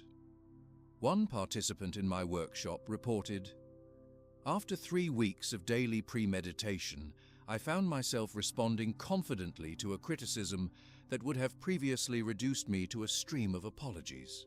It wasn't until afterward that I realized I hadn't even consciously prepared for that specific situation. My mind had generalized the practice." As you continue with this practice, you'll discover something the Stoics understood deeply. Preparation creates freedom. When you've mentally rehearsed confident responses to common challenges, you're liberated from the anxiety that drives most unnecessary apologies. This freedom allows your true capabilities to shine through in every interaction. The premeditation technique eliminates many unnecessary apologies before they happen, but we still face moments when we make genuine mistakes. It's here that the most powerful Stoic distinction emerges, the difference between weak apologies and strong accountability. Epictetus taught a three-part method for taking responsibility that earns more respect than any apology ever could. There's an enormous difference between apologizing for existing and taking responsibility for your mistakes. This distinction was crystal clear to the Stoics, who understood that genuine accountability actually builds respect, while weak apologies erode it. Picture that moment when you've made a real mistake. Perhaps you missed an important deadline, said something hurtful in anger, or dropped the ball on a commitment. Your instinct might be to offer a quick, vague, "I'm sorry," and hope the moment passes quickly. But Epictetus taught his students a profoundly different approach. First say to yourself what you would be, he instructed, and then do what you have to do. In the context of genuine mistakes, this means defining yourself as someone who takes complete responsibility, rather than someone who offers weak apologies to escape discomfort. The Stoic distinction between weak apologies and strong responsibility is transformative. Weak apologies are vague, deflect blame, and focus on escaping the uncomfortable moment. Strong responsibility is specific, fully owns the mistake, and focuses on restoration and growth. One diminishes you, the other paradoxically builds respect. When I realized this distinction in my own communication, everything changed. I had made a significant error in a project timeline that affected several team members. My habitual response would have been, "I'm sorry about the confusion with the schedule." But applying the Stoic approach, I instead said, "I made a mistake in calculating the timeline. This created extra work for each of you. I've reorganized my project tracking to prevent this from happening again, and I'll stay late this week to help us catch up." The difference in how this was received was remarkable. Rather than the usual awkward acceptance of my apology, team members expressed appreciation for the clarity and solution focus. One even commented later that my response showed real leadership. Wow! Epictetus taught that there are three essential components to strong responsibility: acknowledgement, ownership, and restoration. Try this right now. Think of a recent situation where you offered a weak apology for a genuine mistake. How could you transform it using these three elements? The language of responsibility focuses on clarity and agency. Notice how different these statements feel. Weak: "I'm sorry things got messy." Strong: "I created this problem by not following through. Here's how I'll fix it." Weak: "Sorry about the misunderstanding." Strong: "I miscommunicated the requirements. Let me clarify exactly what's needed." Weak: "Sorry for the confusion." Strong: "I gave unclear directions which created confusion. Let me be more specific." The power lies in specificity. Vague apologies leave the other person doing the work of figuring out what exactly happened and whether it might happen again. Specific responsibility statements build trust because they demonstrate your clear understanding of the situation. I worked with a team leader who had developed a habit of offering quick, generic apologies whenever projects hit obstacles. We worked on transforming these into responsibility statements. Where she once said, "Sorry about the delay," she began saying, "I underestimated the time needed for the client approval process. I've built additional buffer time into our next milestone." Her team's confidence in her leadership visibly increased as she made this shift. Neuroscience helps explain why strong responsibility creates more trust than weak apologies. When you take clear, specific responsibility for a mistake, you activate the prefrontal cortex in both your brain and the listener's, the region associated with rational assessment and problem solving. A weak apology, by contrast, often leaves emotional centers activated without resolution, creating lingering unease. The distinction between explanation and excuse is crucial here. As Seneca advised, give the explanation, not the excuse. An explanation provides context that helps prevent future errors. An excuse attempts to escape responsibility. The supplier sent the wrong materials is an excuse. I failed to confirm the specifications with the supplier, which resulted in the wrong materials, is an explanation that takes responsibility. Let's practice applying this in real-world scenarios. Professional. Instead of, "Sorry for the delay in responding," try, "I prioritized other tasks above your request. In the future, I'll acknowledge time-sensitive emails within 24 hours, even if I can't provide a complete response immediately." Personal. Rather than, "Sorry I forgot our plans," say, "I failed to put our plans in my calendar, which is why I wasn't there. I've set up a new reminder system, and I'd like to reschedule for a time that works for you." Public. Instead of, "Sorry for the inconvenience" when something goes wrong with a product or service you're responsible for, try, "We identified the problem with our system and have implemented a solution. Here's how we'll make this right for you." The follow-up after taking responsibility is where many people fall short. The Stoics emphasize that words must be matched by actions. When you've made a mistake, your subsequent behavior either reinforces or undermines your responsibility statement. Make a point of following through specifically on what you said you would do to address the situation. Shame often complicates our response to mistakes. The Stoics distinguish between productive and unproductive shame. Productive shame acknowledges the gap between our actions and our values, motivating improvement. Unproductive shame suggests we are fundamentally flawed and incapable of change. When taking responsibility, focus on the specific action that fell short rather than making sweeping statements about your character. Marcus Aurelius reminded himself, "If you've made a mistake, correct it and move on. Don't dwell on it or hide from it." This is sound advice for rebuilding credibility after an error. Strong responsibility statements actually accelerate the restoration of trust because they demonstrate both self-awareness and commitment to improvement. A powerful exercise is to transform a recent weak apology into a 3-part responsibility statement. Write down: 1. What specifically happened? Acknowledgement. 2. Your role in creating the situation. Ownership. 3. What you'll do differently moving forward. Restoration. Say this aloud to yourself, feeling the difference between this and your original apology. Notice how much stronger and clearer it feels. Many worry that taking such direct responsibility will damage their reputation or relationships. The reality is precisely the opposite. Research on leadership and trust shows that people who take clear responsibility for mistakes are rated as more trustworthy and competent than those who offer vague apologies or deflect blame. I once observed 2 team members handle the same type of mistake very differently. One said, "I'm sorry about what happened," while the other said, "I missed the key requirement in the brief, which caused us to deliver the wrong specifications. I've already spoken with the client to correct the issue, and I've implemented a new checklist to ensure this doesn't happen again." Guess which one was assigned more important projects in the following months? The Stoics understood something profound about human psychology. We respect those who clearly own their mistakes more than those who never admit to making any. Perfect people aren't relatable or trustworthy. They're either hiding their flaws or unaware of them.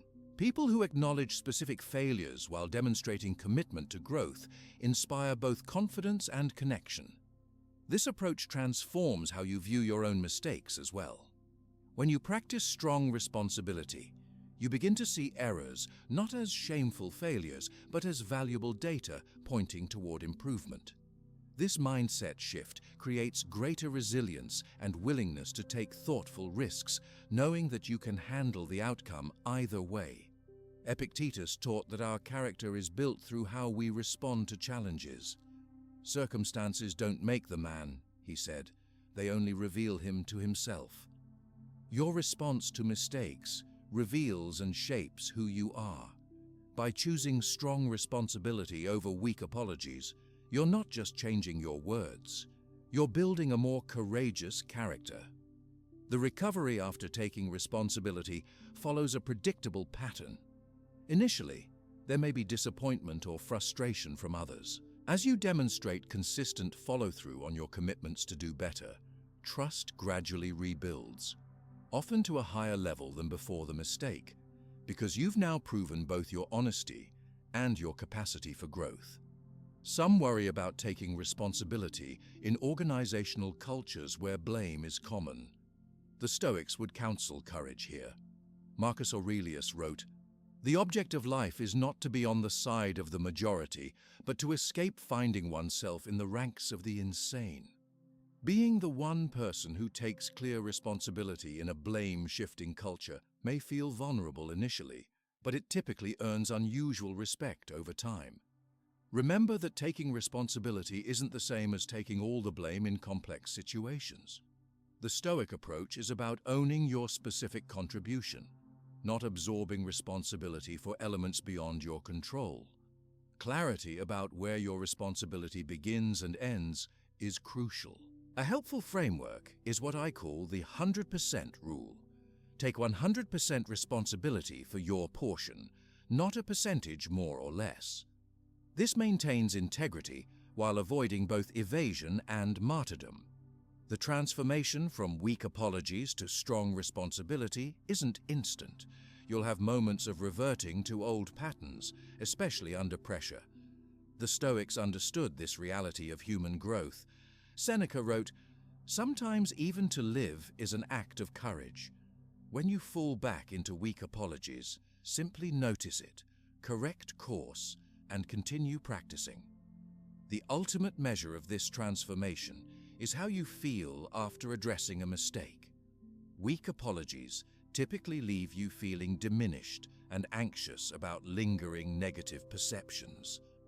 Strong responsibility statements, while initially more uncomfortable to deliver, usually leave you feeling clearer, more confident, and reconnected to your values.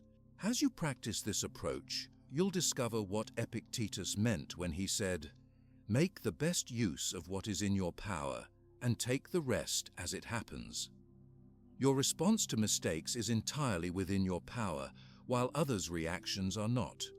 Focus on what you control, the clarity, specificity, and integrity of your responsibility, and let the rest unfold as it will. Taking responsibility with strength is powerful, but we still face a universal obstacle, the fear of judgment that makes us hesitate and apologize preventively. Seneca discovered that this fear stems from a fundamental illusion about what others actually think of us. He developed an exercise that I call realistic perspective that instantly liberates us from the constant need for approval. Have you ever caught yourself mentally rehearsing apologies before you've even spoken to someone?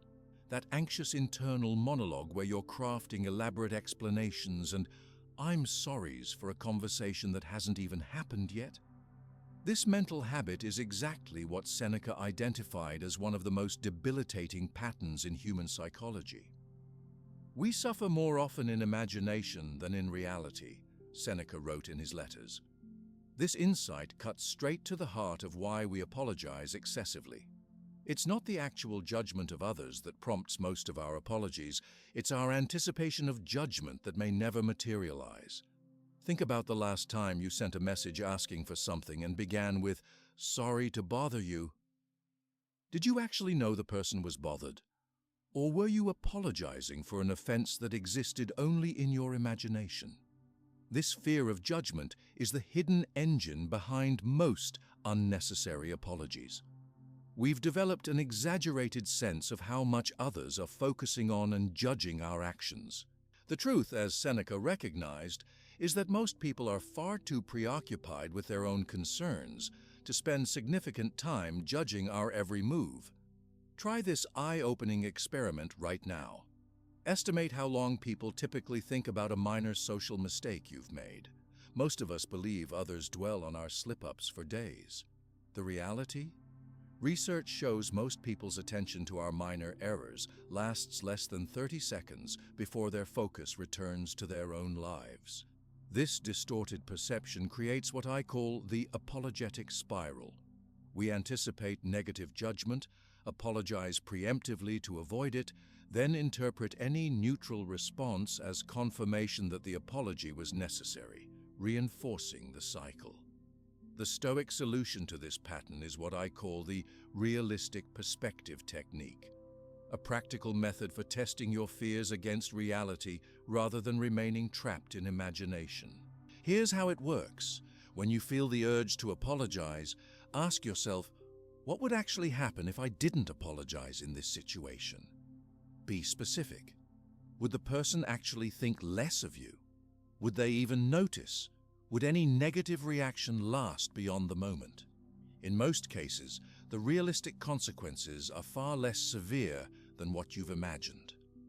Take a moment right now to apply this technique to a situation where you regularly apologize unnecessarily. Maybe it's when asking questions in meetings, or requesting information from colleagues, or expressing a preference that differs from others. Write down your 3 biggest fears about what would happen if you didn't apologize in that situation. Now, rate the actual probability of each fear coming true on a scale from 1 to 10. Be honest with yourself.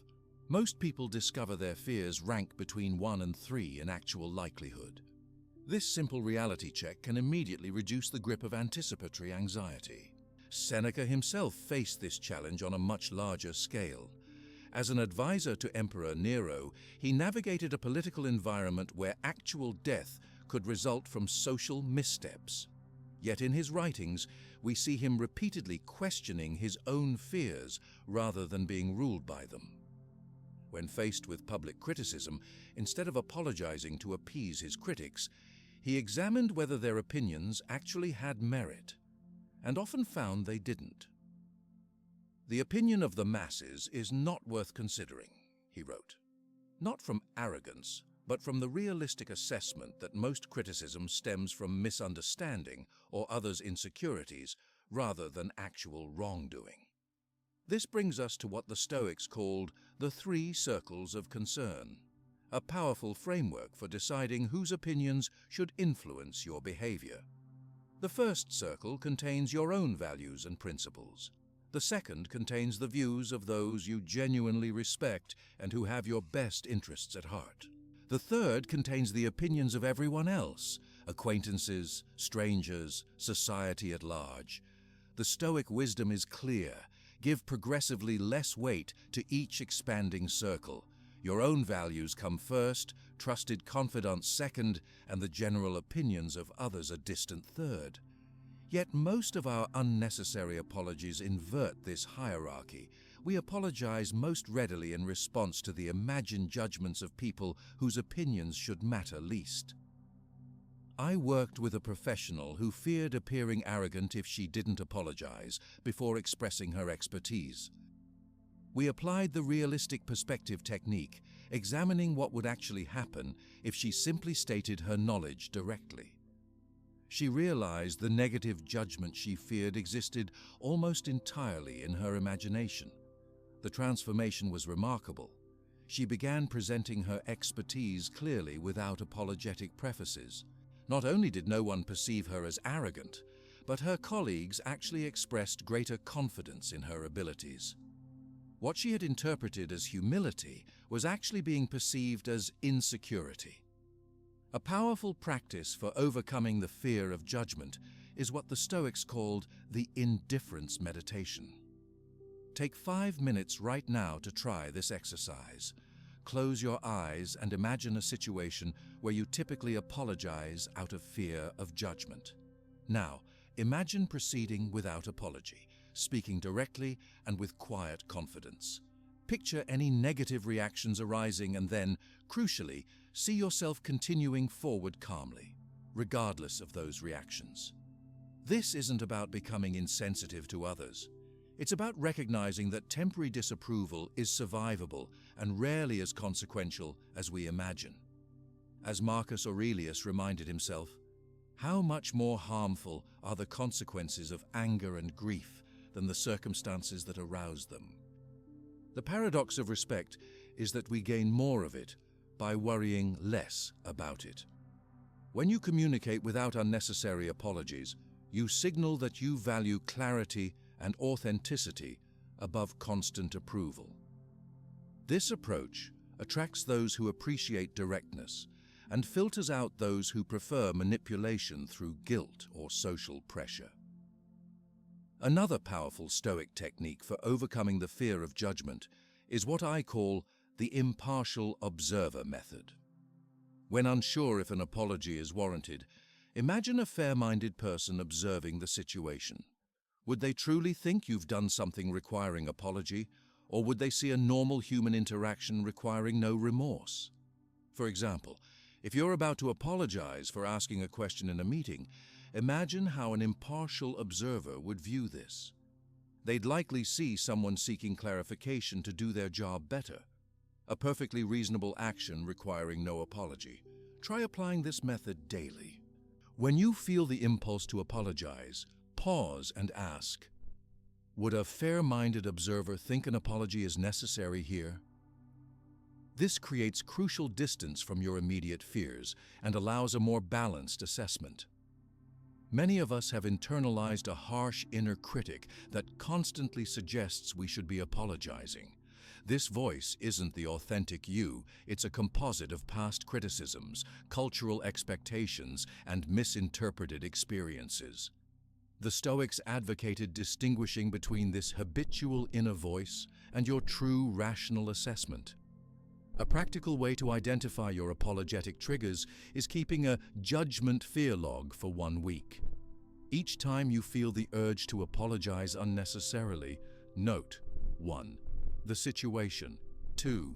The specific judgment you fear. 3. Who you imagine would judge you. 4. How realistic this fear actually is. Patterns will quickly emerge, showing you exactly where fear of judgment drives your communication. One client discovered that 70% of her unnecessary apologies stemmed from fear of being seen as demanding, a label her parent had repeatedly used during her childhood. This awareness allowed her to address the specific fear rather than continuing the general pattern of over-apologizing. The transition from fear-based communication to confident expression doesn't happen overnight. You'll have days of remarkable clarity, followed by moments of reverting to old patterns. The Stoics understood this reality of human growth. As Epictetus taught, no great thing is created suddenly, any more than a bunch of grapes or a fig. If you tell me that you desire a fig, I answer that there must be time. Let it first blossom, then bear fruit, then ripen. Give yourself this same patience. Each time you notice yourself apologizing out of fear rather than genuine remorse, you're strengthening your awareness. Each time you choose a direct statement over an unnecessary apology, you're building new neural pathways. Progress comes through consistent practice, not perfection. A fascinating aspect of overcoming the fear of judgment is how it transforms not just your communication, but your entire approach to life. When you stop apologizing for your existence, you start making decisions based on your values rather than anticipated reactions. You pursue goals you might have previously abandoned for fear of disapproval. You express thoughts you might have previously censored. One client described this shift as finally living in color after years of grayscale, all from changing how she related to the imagined judgments of others. Remember that this practice isn't about becoming inconsiderate or dismissive of others' feelings. The Stoics valued genuine relationships and community deeply. The distinction is between being responsive to actual feedback versus being controlled by anticipated judgment. The first strengthens connections. The second prevents them from forming authentically. As you continue practicing the realistic perspective technique, you'll develop what the Stoics called inner tranquility. a state where external opinions, whether real or imagined, lose their power to disrupt your inner peace. This doesn't happen through ignoring others, but through placing their views in proper perspective. Marcus Aurelius captured this perfectly. It never ceases to amaze me. We all love ourselves more than other people, but care more about their opinion than our own. The journey we're on is about realigning this imbalance, valuing our own standards while maintaining appropriate consideration for others. Implement this approach gradually, starting with lower stakes situations. Perhaps begin by eliminating unnecessary apologies in written communication. Then progress to casual conversations, and finally, to more challenging professional contexts. Like any new skill, confidence in the face of potential judgment becomes easier with practice. Remember that your goal isn't to eliminate all concern for how your actions affect others. The Stoic ideal is balance, caring enough about others' legitimate needs while not being controlled by their potential judgments. As Epictetus taught, make the best use of what is in your power and take the rest as it happens. Freeing yourself from the fear of judgment is transformative, but like any profound change, it needs daily reinforcement. That's why Marcus Aurelius, despite his immense responsibilities as emperor, dedicated time every morning to a practice we call active reflection, a simple method that strengthens your new identity as someone who doesn't apologize unnecessarily. How does a new way of communicating become your second nature? This question fascinated Marcus Aurelius, who, despite commanding vast armies and ruling an empire, dedicated time each morning to strengthen his mental habits. He understood something profound. Transformative change doesn't happen by accident. It requires deliberate daily reinforcement. The practice Marcus developed is what I call active reflection, a simple yet powerful method that solidifies your new identity as someone who communicates with strength rather than unnecessary apologies. When we examined the techniques in previous chapters, we focused on what to do in the moment of interaction. Now we turn to the equally important question of how to make these changes permanent. Think about any significant change you've attempted in your life. Perhaps you tried to exercise more regularly, improve your diet, or spend less time on your phone. You likely experienced initial enthusiasm, followed by a gradual return to old patterns. This common cycle occurs because most transformation attempts lack proper anchoring, the daily practices that turn temporary changes into permanent traits. Take 3 minutes right now to consider, what daily habits currently reinforce your apologetic communication style? Perhaps you begin each day checking messages and immediately responding with, "Sorry for the delay." Or you mentally rehearse all the ways you might disappoint people today. These unconscious routines quietly sabotage your progress before the day even begins. The Stoics understood that lasting transformation requires a deliberate alternative to these automatic patterns. Marcus Aurelius demonstrated this through his morning preparation ritual, a brief period of mental focusing before the demands of the day could take control. His private journal entries reveal a man who consistently reminded himself of his principles each morning, effectively programming his mind for the challenges ahead. The modern application of this ancient practice is remarkably straightforward. Dedicate 3 minutes each morning to reinforcing your communication principles before interactions begin. This isn't meditation or general reflection. It's targeted mental preparation focused specifically on communicating with appropriate strength. Try this right now. Close your eyes and imagine yourself moving through your upcoming day, encountering situations that typically trigger apologetic responses.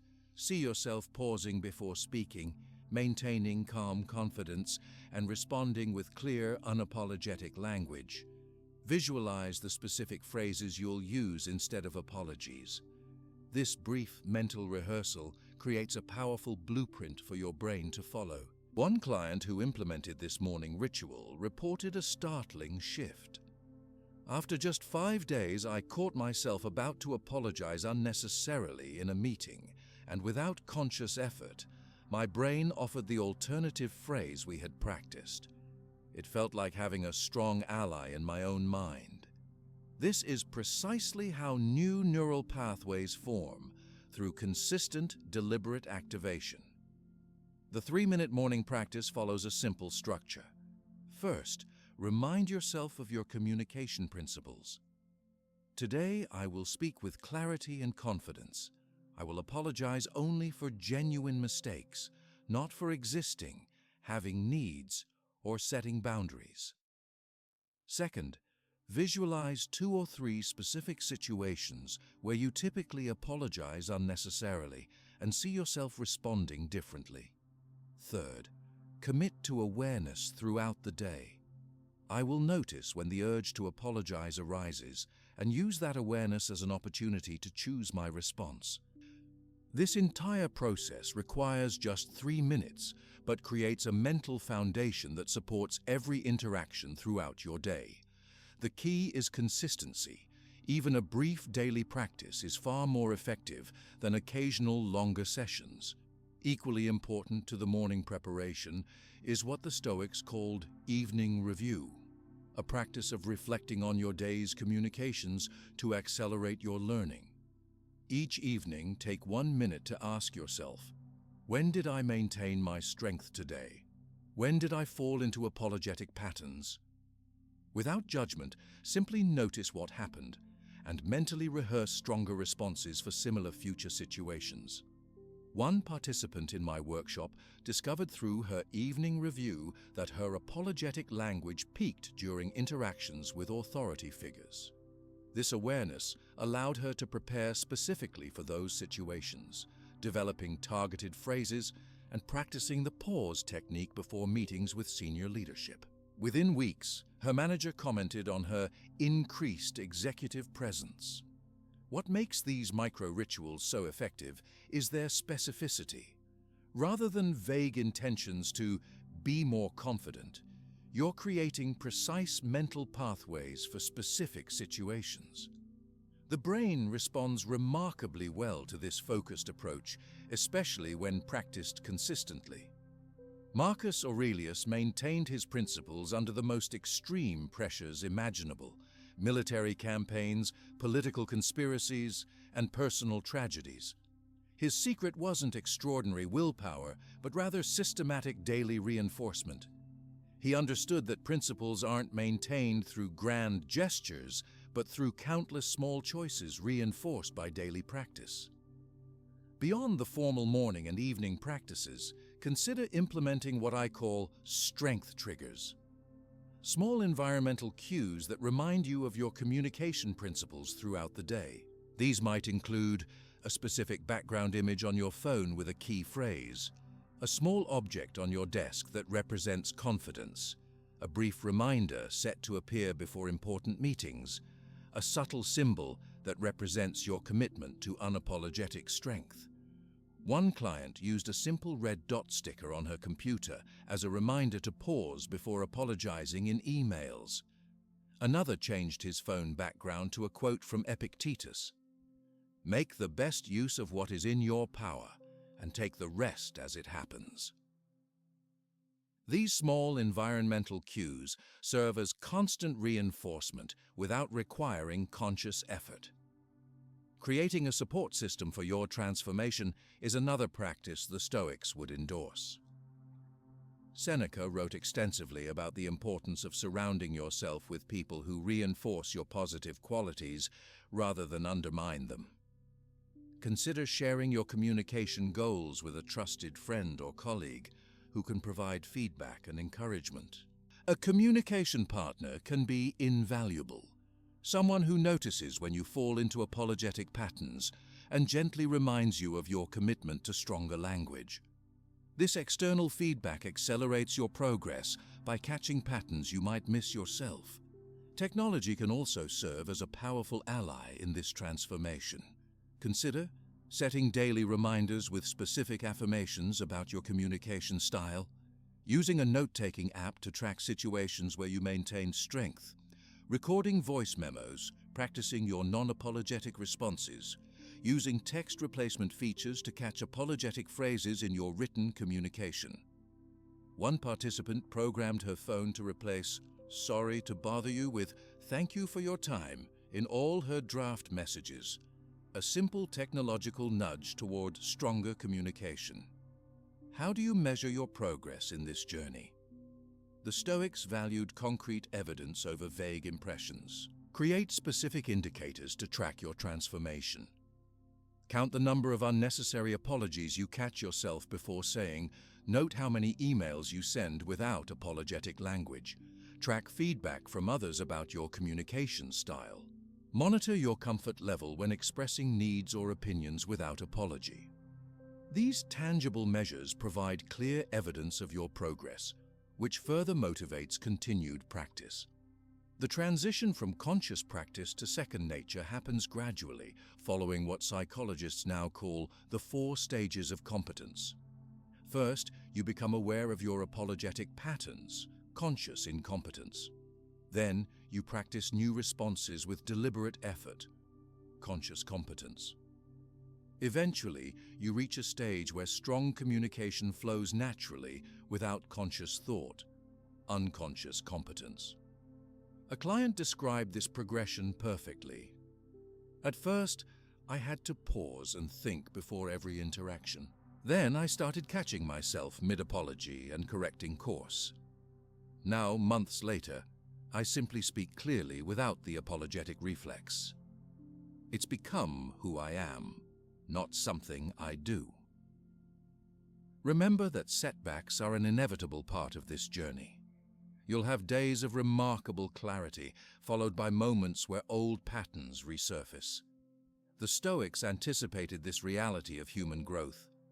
Epictetus taught that stumbles aren't failures, but opportunities for renewed commitment. The greater the difficulty, he said, the more glory in surmounting it. When you find yourself slipping into old patterns, simply notice without judgment and recommit to your practice. This self-compassionate approach actually accelerates progress far more effectively than harsh self-criticism, which typically triggers defensive reactions and rationalizations. Creating environmental conditions that support your transformation is another key element.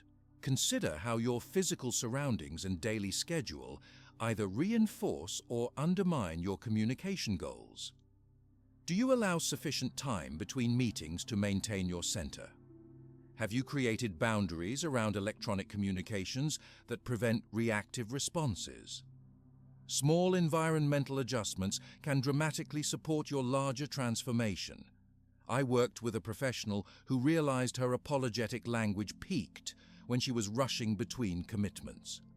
By building 10-minute buffers into her schedule, she created space to center herself before each interaction, significantly reducing her unnecessary apologies. This simple adjustment to her environment supported her internal practice. The beauty of these daily practices is their cumulative effect. Each morning reflection, each paused response, each evening review builds upon the previous ones, creating a momentum that eventually transforms your entire communication style. What begins as deliberate practice gradually becomes your natural way of being in the world. This transformation extends far beyond eliminating a few apologetic phrases. As your communication shifts, your entire presence in the world evolves.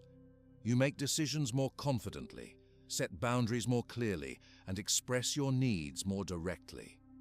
These changes ripple outward, transforming how you show up in every area of your life. Remember that this journey isn't about becoming someone you're not. It's about removing the unnecessary apologetic layers that have covered your authentic self. The strength and clarity you're developing were always there, just obscured by habitual patterns of self-diminishment. As Epictetus taught, first say to yourself what you would be, then do what you have to do. Through these daily practices, you're declaring who you truly are, someone who speaks with appropriate strength and apologizes only when genuinely warranted.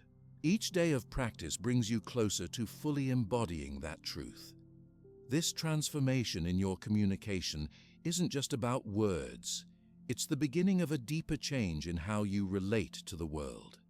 The Stoics understood that eliminating unnecessary apologies was the first step toward what they called the unimpeded life, a state of inner freedom that manifests in all areas of your existence.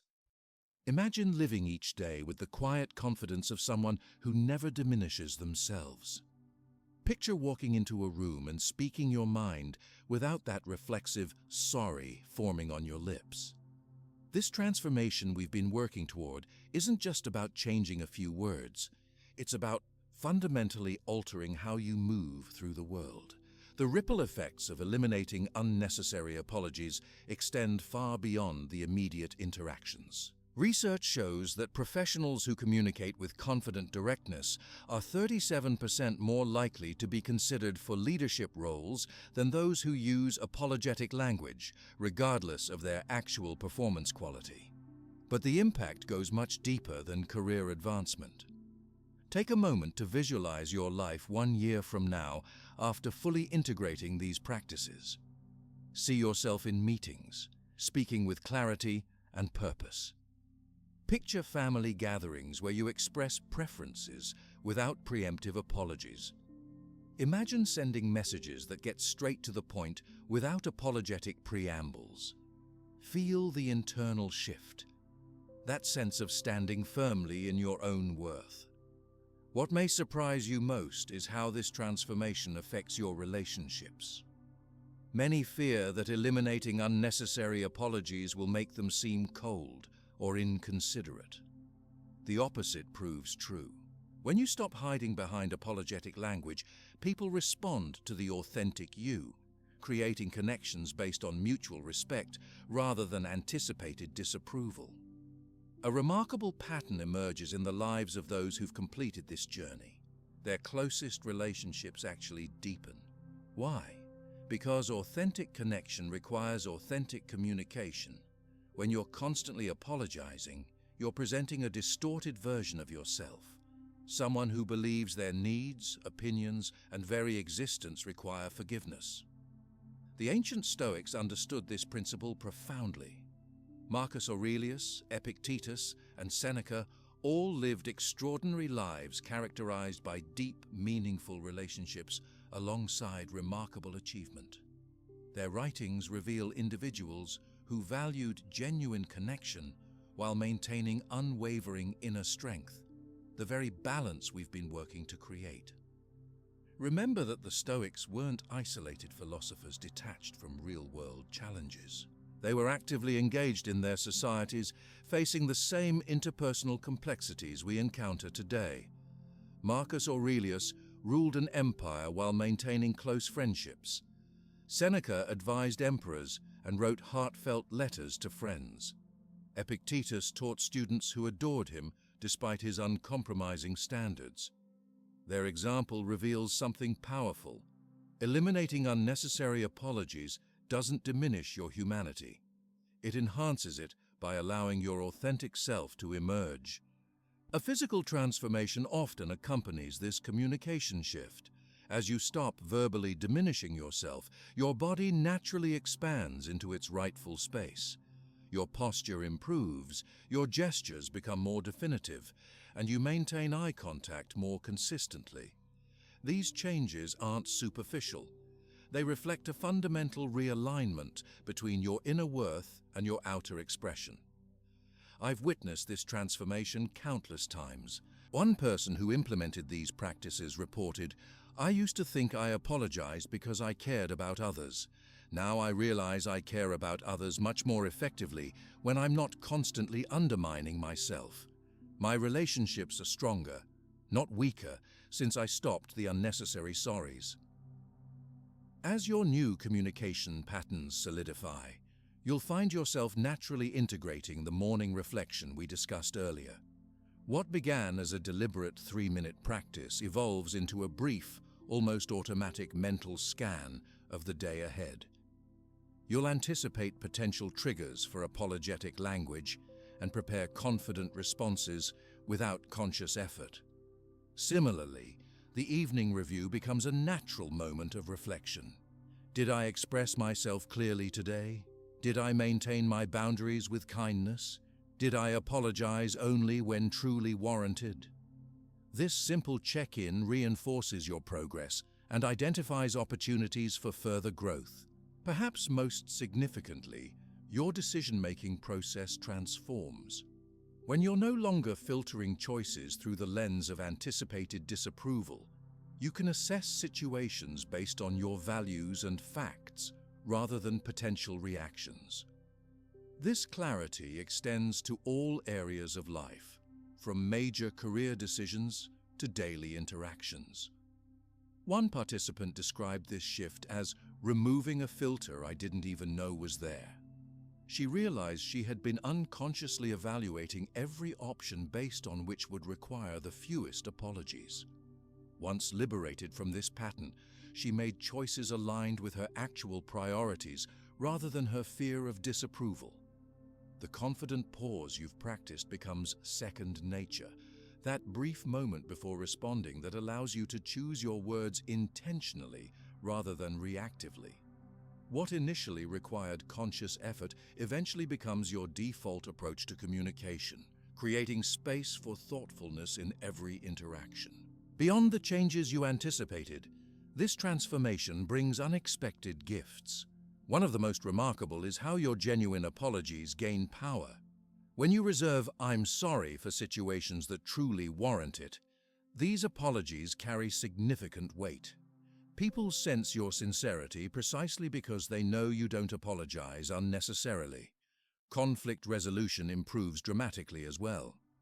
Contrary to what many fear, direct, non-apologetic communication actually reduces conflict by eliminating the resentment that builds when you agree to things you don't want or take responsibility for things that aren't your fault.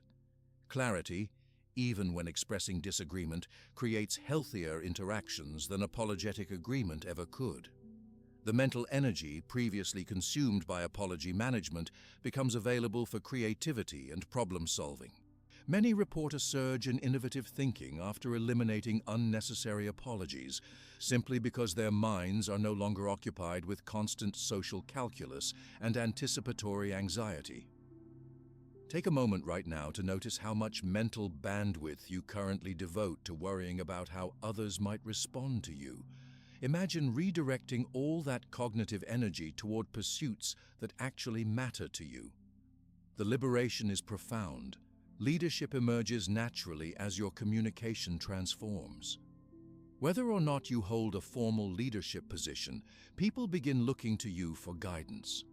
The quiet confidence that comes from unapologetic authenticity draws others who sense your self-trust.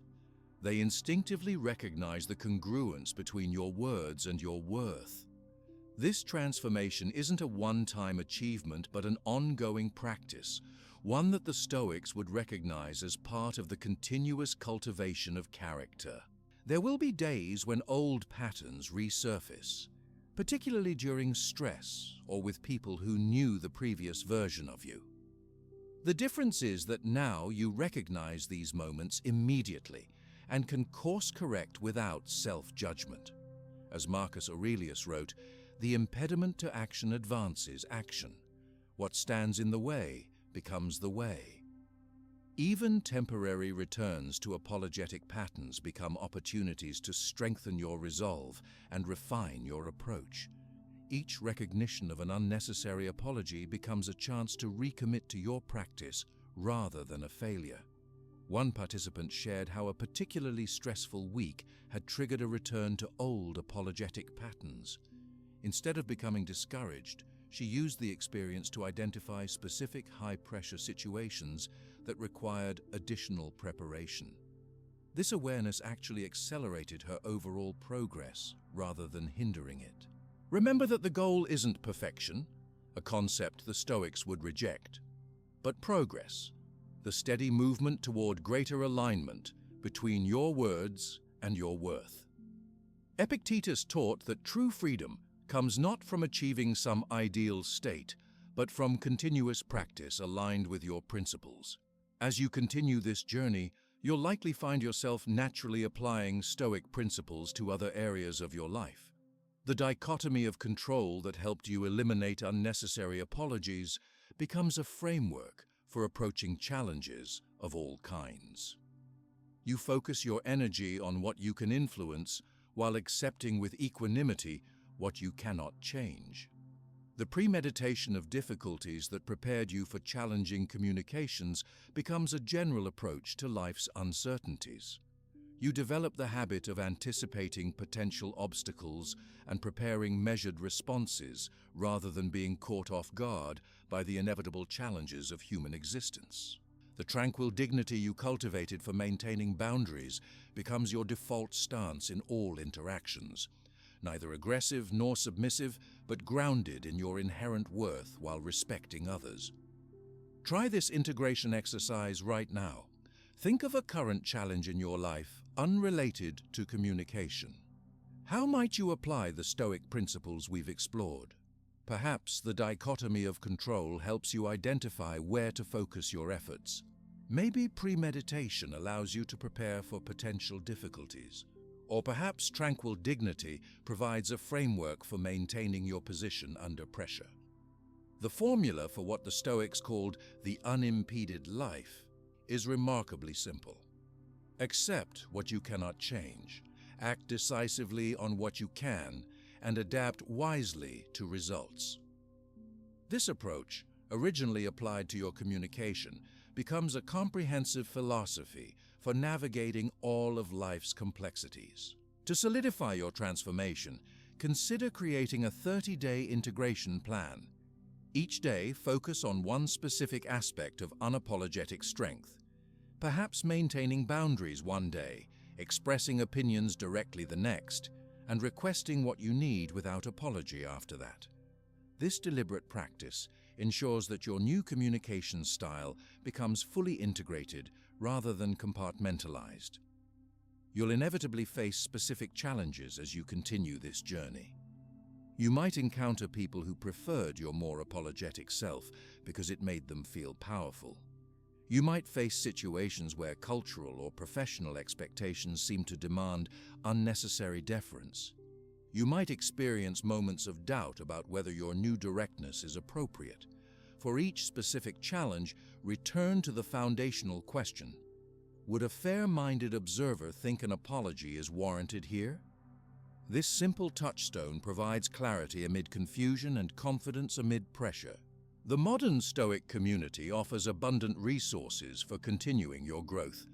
Books, podcasts, online forums, and local groups provide ongoing support and deeper exploration of the principles we've covered. Surrounding yourself with others on a similar journey reinforces your practice and provides fresh insights. As we conclude this journey together, I invite you to define your personal philosophy of communication, a clear statement of how you choose to express yourself moving forward. This might include when apologies are warranted and when they diminish your character, how you'll maintain boundaries while respecting others, and how you'll express needs and opinions with confidence. This personal philosophy becomes your touchstone, a reminder of your commitment to speaking with appropriate strength in all circumstances. Write it down somewhere you'll see regularly, perhaps as a note in your phone or a card in your wallet. Review it when you feel uncertain about whether an apology is appropriate. The Stoics understood that true freedom begins when we stop diminishing ourselves through unnecessary concessions to imagined expectations. Each time you replace an automatic "sorry" with a statement of strength, you're not just changing a word, you're reclaiming your rightful place in every conversation, relationship, and interaction. As Epictetus said, "Make the best use of what is in your power and take the rest as it happens." Your words and boundaries are within your power, others' reactions are not. This distinction liberates you from the impossible task of managing everyone's feelings through constant apologies. The next time you feel that reflexive sorry forming on your lips for something that requires no apology, remember that you stand in a long tradition of Stoic practitioners who discovered that true respect, both self-respect and respect from others begins when you stop apologizing for occupying your rightful place in the world.